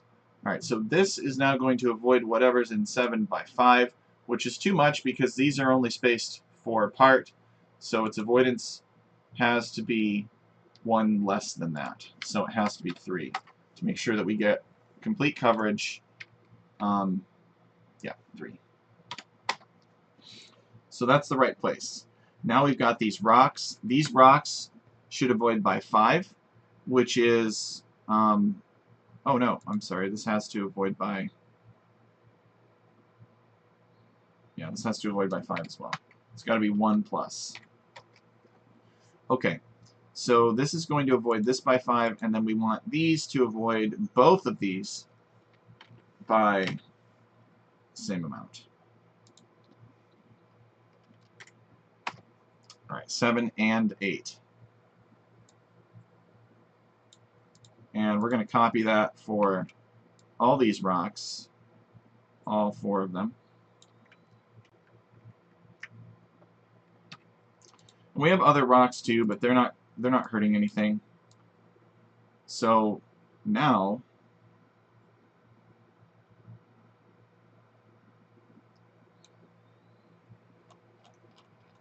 Let's get that. And we'll save it.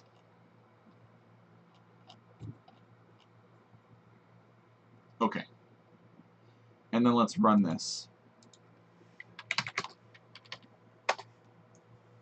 And we'll confirm that we get the proper avoidance this time. Remember, we've reactivated those rocks. So it's now going to try to spawn them. So if they don't spawn too close to that dirt, then we'll know we've succeeded.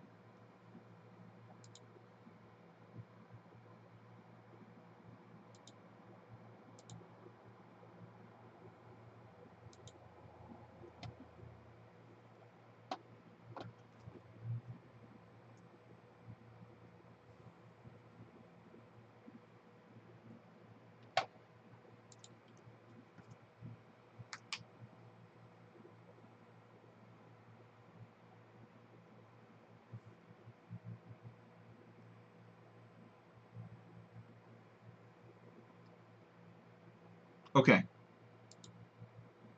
Let's see.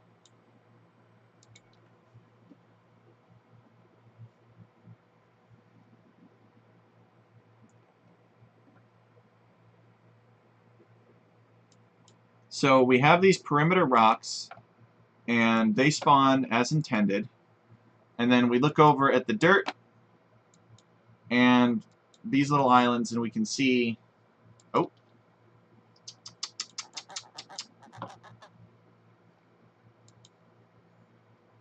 looks like a big rock right there.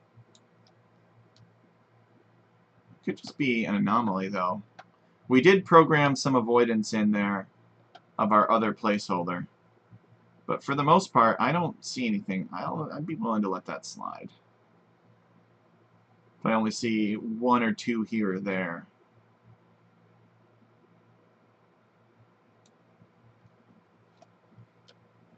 Dirt is basically leaves, but for desert biomes. That's what we got to remember.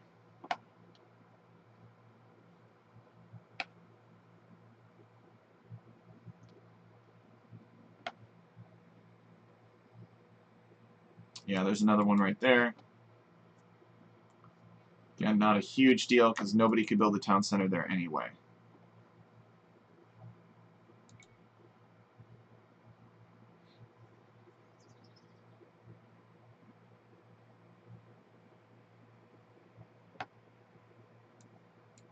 Now, remember why we're doing this? We indeed still have the resources, the two-player map.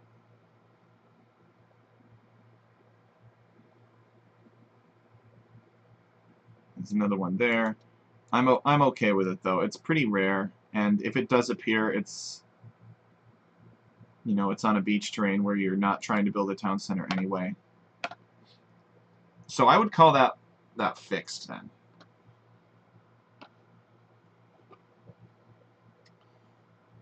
So then what's next? Well, first things first. We need to make it so that both versions of the object generation for this map have that fix in place.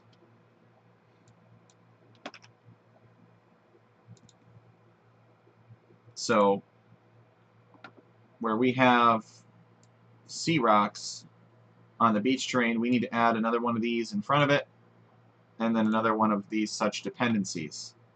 So let's find the sea rocks on the beach terrain, because both will have them.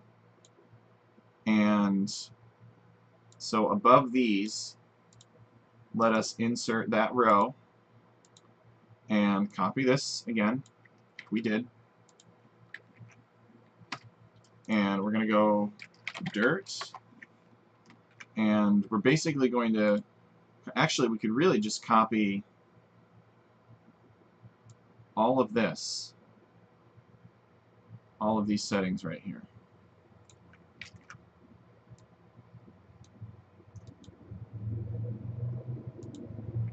And just paste it right there. Now the reason you don't see any avoidances or anything like that pop up is because we haven't redone our numbers. But as soon as we do, it'll look very familiar.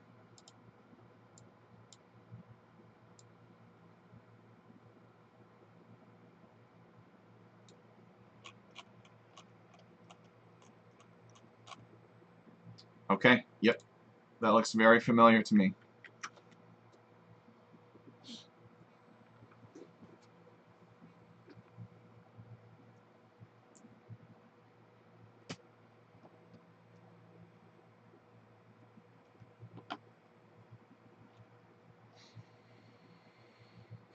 Okay, what else?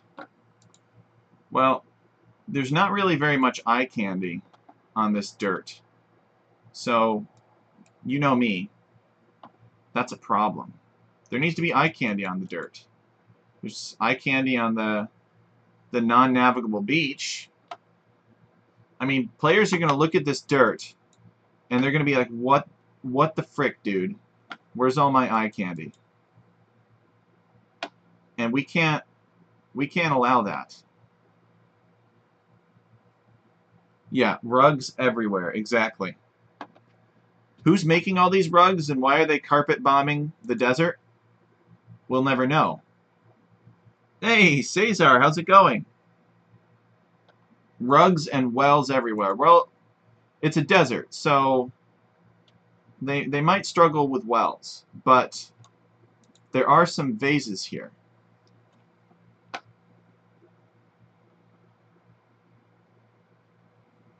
Yep, Ja is here too.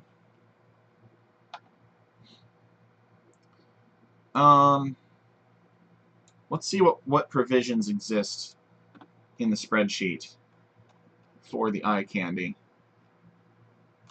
So we do have some eye candy that's being placed. Where is it? Oh, maybe we were never placing eye candy on BNM.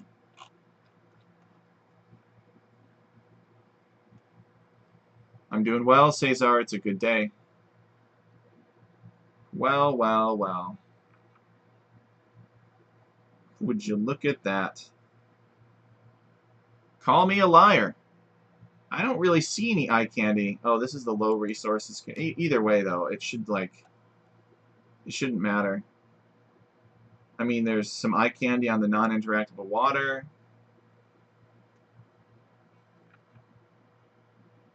Several heads, animal skeletons. That doesn't really fit with the theme I'm going for, Ja. There's some on the mangrove shallow. Yeah. There's some bush green on beach non-navigable, but there's really not that much, honestly. We could probably put... Yeah, let's just do one more thing then. Let's insert some rows above this one here.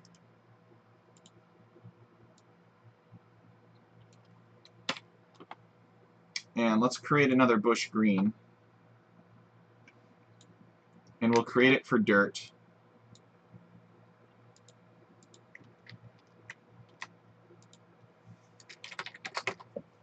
And we'll have it avoid this other one.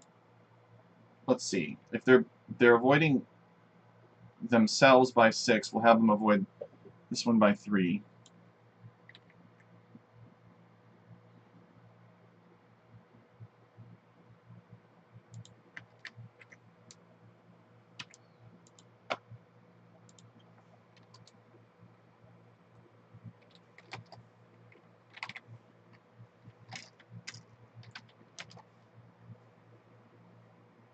Okay, by 3.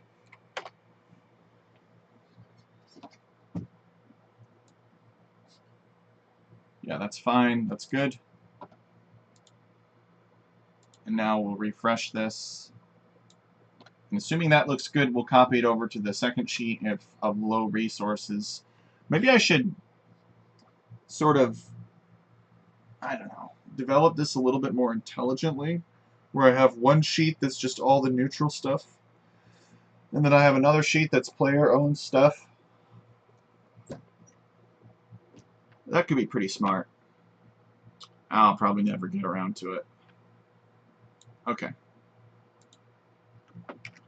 Let's run that. Add some green bushes. We already have animal skeletons, John. See? They're right Here. See that? That's the skeleton of an animal that definitely lives or lived in South America. And you know that this is South America because there are llamas.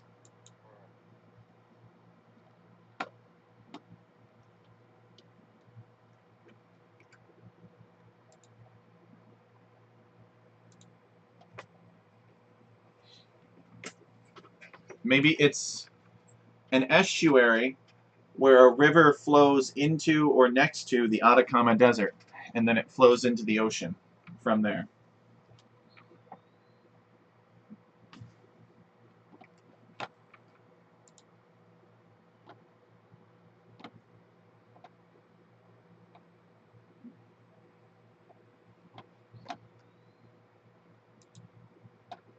All right, it's writing the file.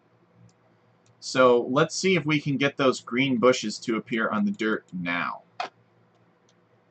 The grass patches, I think, are sufficient.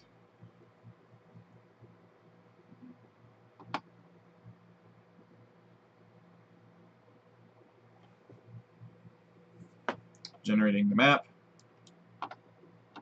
And yes, look at this. Beautiful green bushes on the dirt. So that makes me happy. We could have put skeletons out there. We could also put dead plants out there. That actually might be smart, but I think it's okay.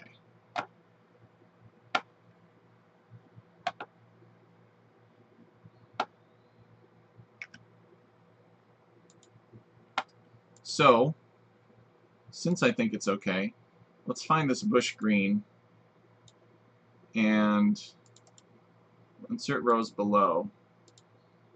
Renumber all of this.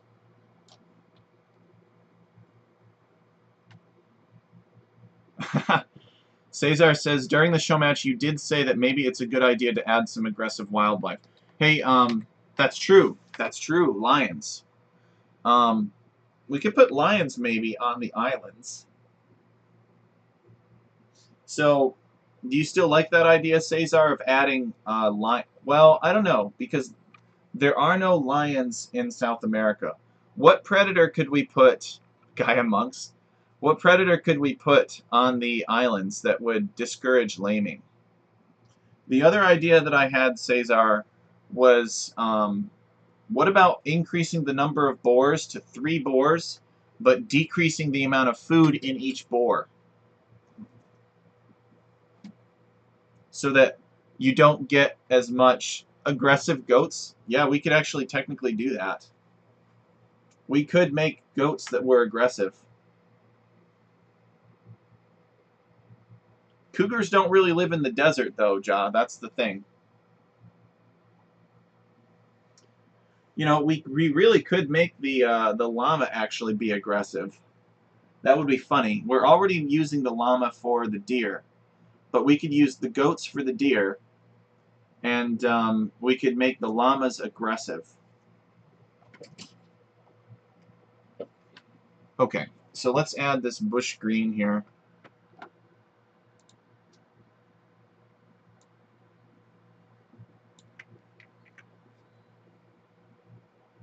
Three boars with less food each. It's really up to you guys in the Flauta community, Cesar, about what you want. I'm sorry that I did not get the chance to talk to you about this before, because laming was a big deal. But we can design the map so that laming is not as important. Okay. So then in that case, let's see how it does. So we've updated the Nomad version to have the bush green on dirt. We will not force the placement of that either. It's all good.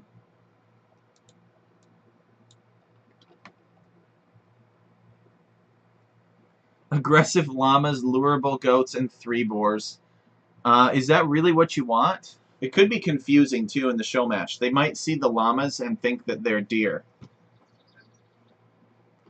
But yes, it could be done.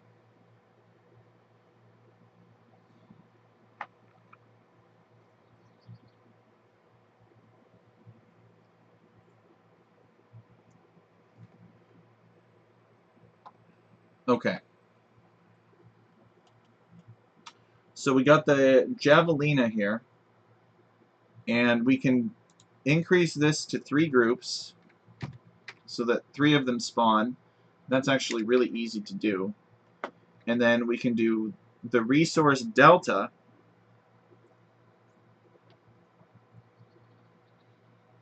of, let's see, they're at 340 food apiece, and if you have 2 of them, that's 680. So let's round it up to 690 for rotting purposes, and then divide by 3. So that's 230. So we need to go from 340 to 230, so that's minus 110.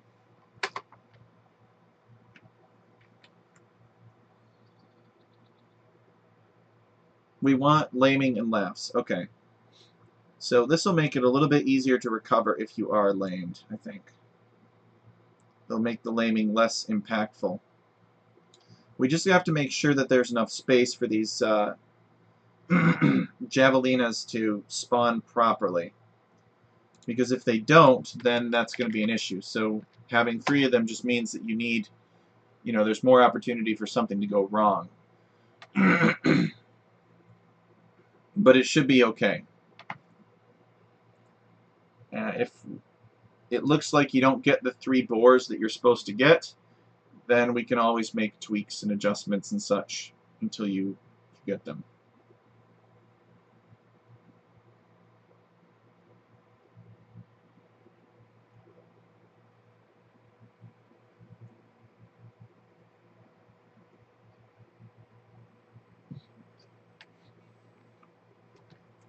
Okay, it's all written. Let's see if we get the boars properly. So first thing we're going to do is we're going to do one test on 2 players, giant size, and we're just going to, make sure that the resources spawn properly. We've been checking it, and the resources do look good. All right. So 3 boars. Now, where are this person's... Okay, there they are. These llamas could be kind of tough to get to, tough to push under your town center. You could do it, though. They can walk across this, and it's actually also close to the berries for milling purposes. But yes, the three javelinas. 1, 2, and 3. And there's some geese there, and where are the llamas? There they are. So these ones are much easier to push in than these other ones. But this player also has a stone that's pretty close to their base. This person's stone is pretty ugly looking, actually. Hold up. Okay, yeah, he's got his gold. 4 tiles of stone there. And where's his main stone? Oh, here it is. Alright, it's back here. So his stone is actually better. Apparently humans are the only apes in South America. It's true. Chimpanzees do not live in South America. They live in Africa. Alright, let's look at 8 players and do a couple of generations and count boars for them. I don't think any of these static resources have instructions to avoid the boars. Technically, I think the boars spawn second anyway, because we always spawn the immobile resources first.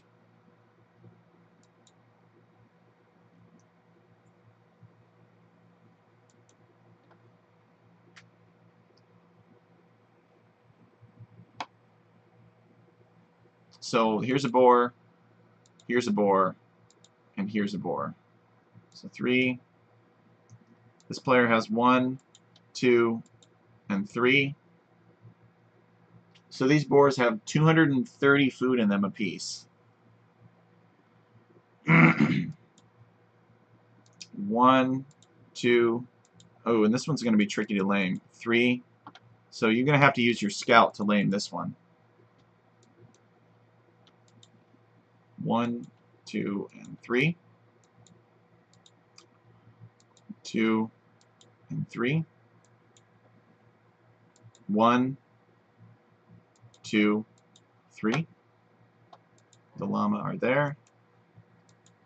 2, 3. The llamas are here. Okay. 2. I think what John means is that you can find monkeys in the Amazon rainforest, but not apes. I think that's what he's saying. We could look it up. I do hear that monkeys are kind of a nuisance in South America in some civilized areas. Like the monkeys get everywhere and they get into the garbage and they make a mess. Maybe you've heard of that before, Cesar. But monkeys have tails. Apes do not. That's the big difference. So apes are old world primates and monkeys are considered new world primates. Okay. So that looks good. Do one more generation. And I will package this up and send this to Cesar.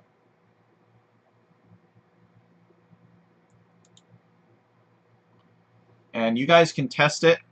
Let me know if you see anything with it that I need to address, if I overlooked anything. 1, 2. Where's the third boar?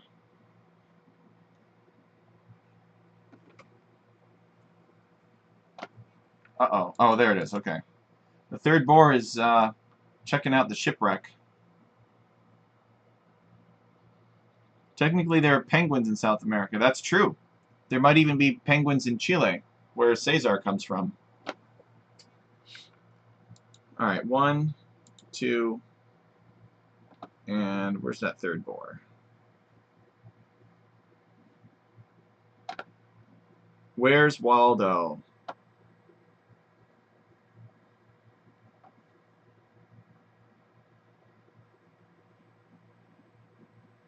Did you guys see the third boar for Orange? Some of his geese are out here.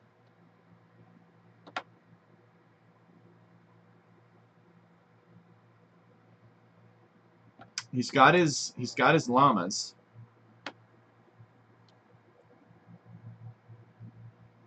Where's his boar?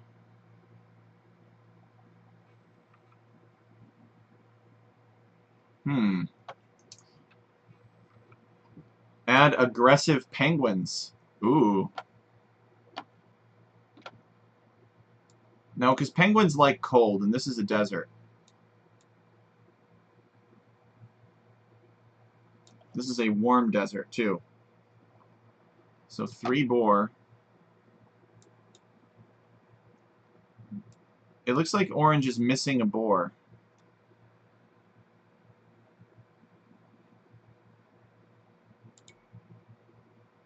Let's test it. Just to make sure.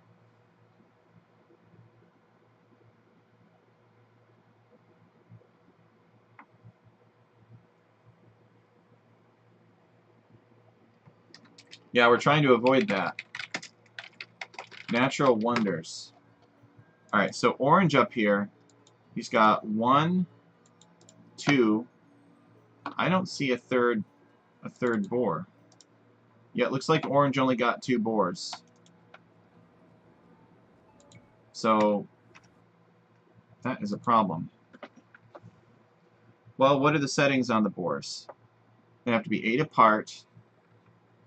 And so really the only thing that we could do would be to allow the boars to spawn a little bit closer to the town center. We can't really allow the boars to be closer together. Alright, we'll save that. Run it. And then we'll generate the same seed.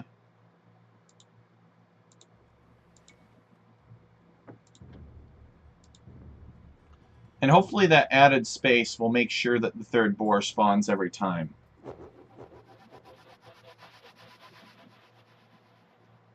So we'll keep this seed of Flautigano, V2. And I think that was giant size.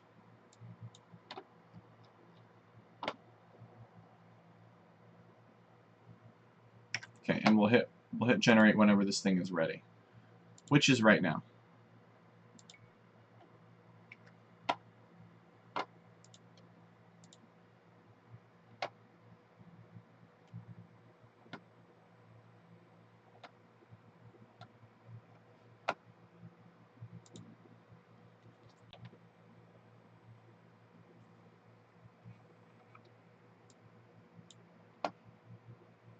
Okay, 1, 2.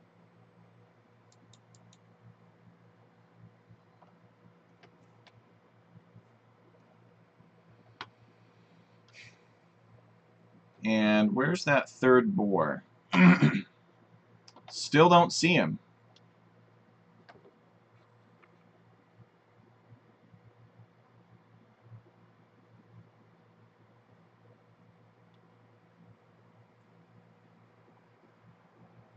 All right. Am I using find closest? No. Well, I mean, I don't know. It's complicated. I might be using find closest.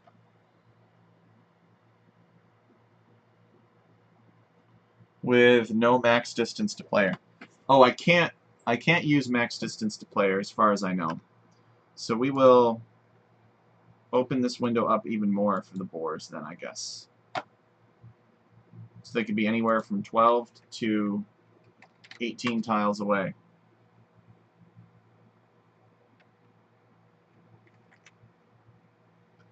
If worst comes to worst, we could increase the number of boars in each group to 2 so that you couldn't lame boars with your scout. But that wouldn't stop villagers. If anything, it could make it easier for villagers to lame the boars.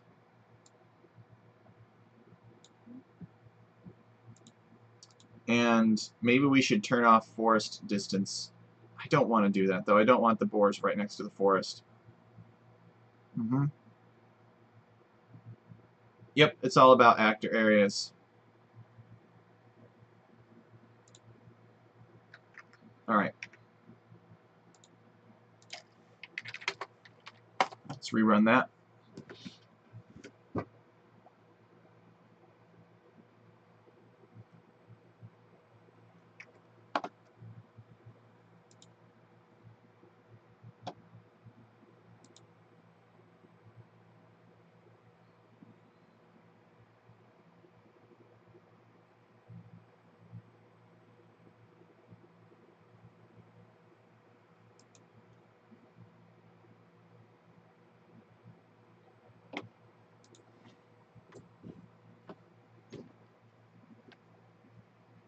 Alright.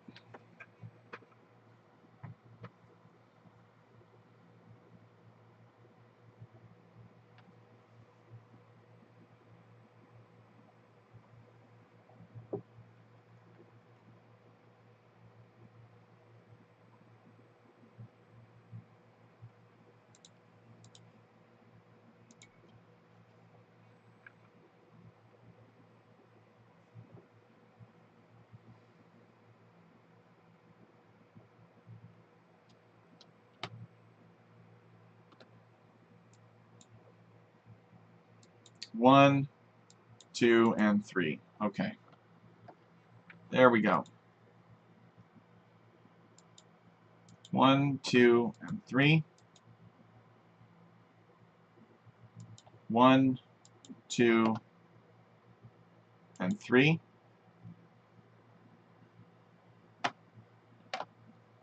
And I think we will give players, we'll give them wolves too.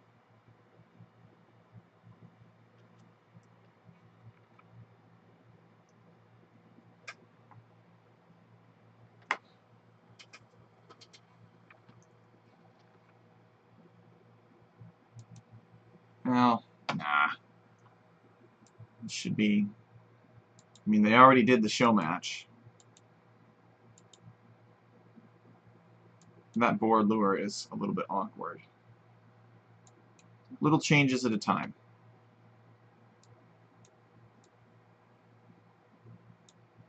One, 2, and and 3.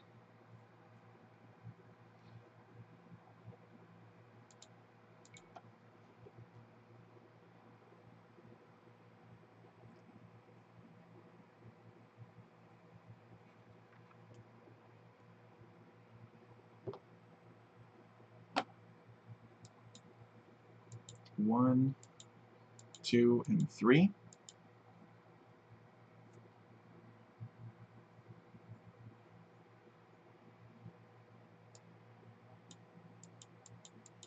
One, 2, and 3.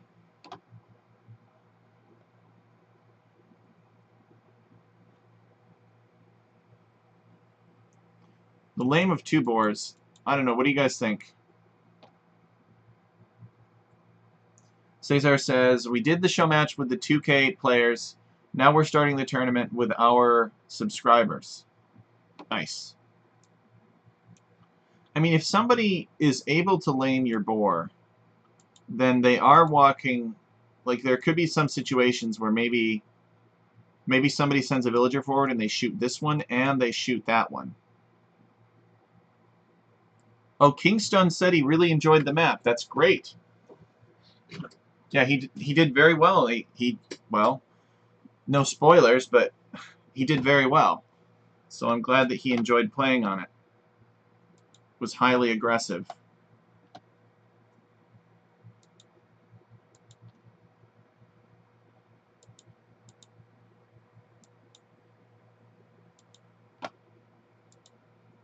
Alright, I think we're going to leave it like this for now.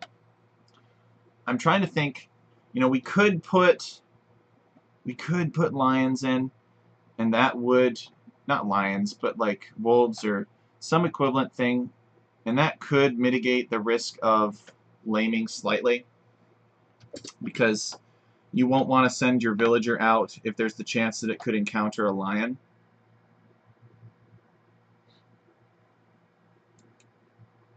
But I don't know.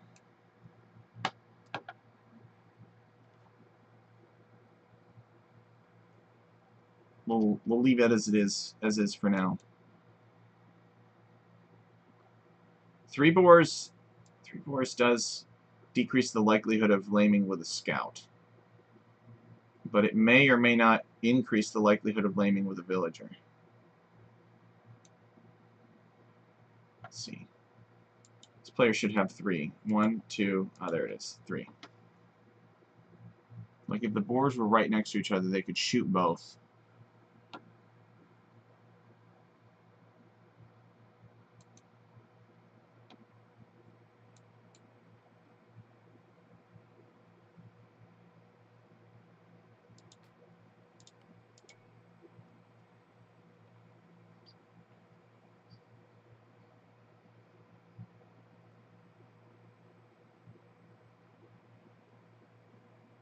It's a large size.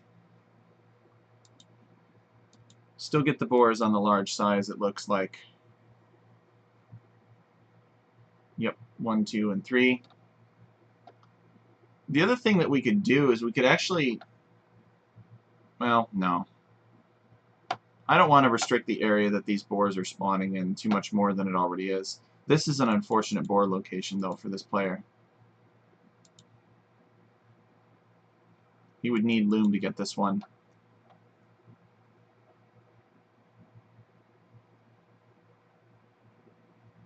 Let's leave it as it is for now, and we'll just keep it in mind that we can add wolves of some kind, of, you know, a South American themed appropriately, of course. We can add wolves to this map to reduce laming further and decrease feudal aggression a little bit, or to power up the value of scouts, however you want to look at it. So I'm pretty close to turning this over to Cesar. 1, 2. Where's the third boar for blue? Oh, there he is. 1, 2, and 3. So let's just do 2 things then. Let's go to villager base F, and we need to get rid of find closest from that.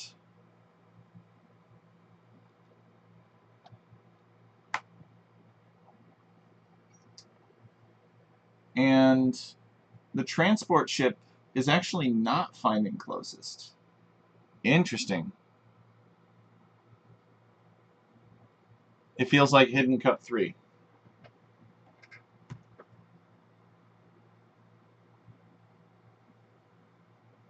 So what's the deal with this transport ship? I said the transport ship was a little bit buggy. It's placing in actor area 86. Oh, by 0. That's right. I remember this now. So we need to find closest off of El Cid. There we go.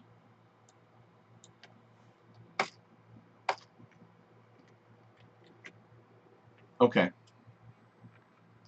Yep.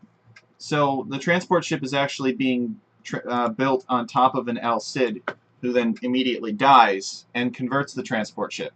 And the reason that that is done is so that Sicilians don't get a huge bonus with their extra vision on their transport ships. So we spawn a Gaia transport ship directly on top of El Cid, kill El Cid, and then players start in control of that transport ship. So we need to remove find closest on El Cid, which we've done, and find closest on the villager. Alright, so I will send this over to you. I'm going to end the stream here, Cesar. I think we did some good work on Flautagano today. And bring it up, test it, do a couple generations yourself just as a sanity check. I've done a few. Give me a second set of eyes on it. Make sure I didn't miss anything. Let me know if anything is bugged, like players are missing boar or something. Let me know. This player has the 3, 1, 2, and 3. And then you could even get the guys to test it. Let me know if you need anything. So, thanks everybody who tuned in today. We're closing in on 2.5 hours here. We'll be in about 30 seconds. So I'm proud of the work that I did today. Got Flautagano all set and ready. We were careful. Hopefully we improved the town center spawns too for the Nomad version of the map. And we're looking forward to seeing you next time. So thanks everyone, and stay tuned.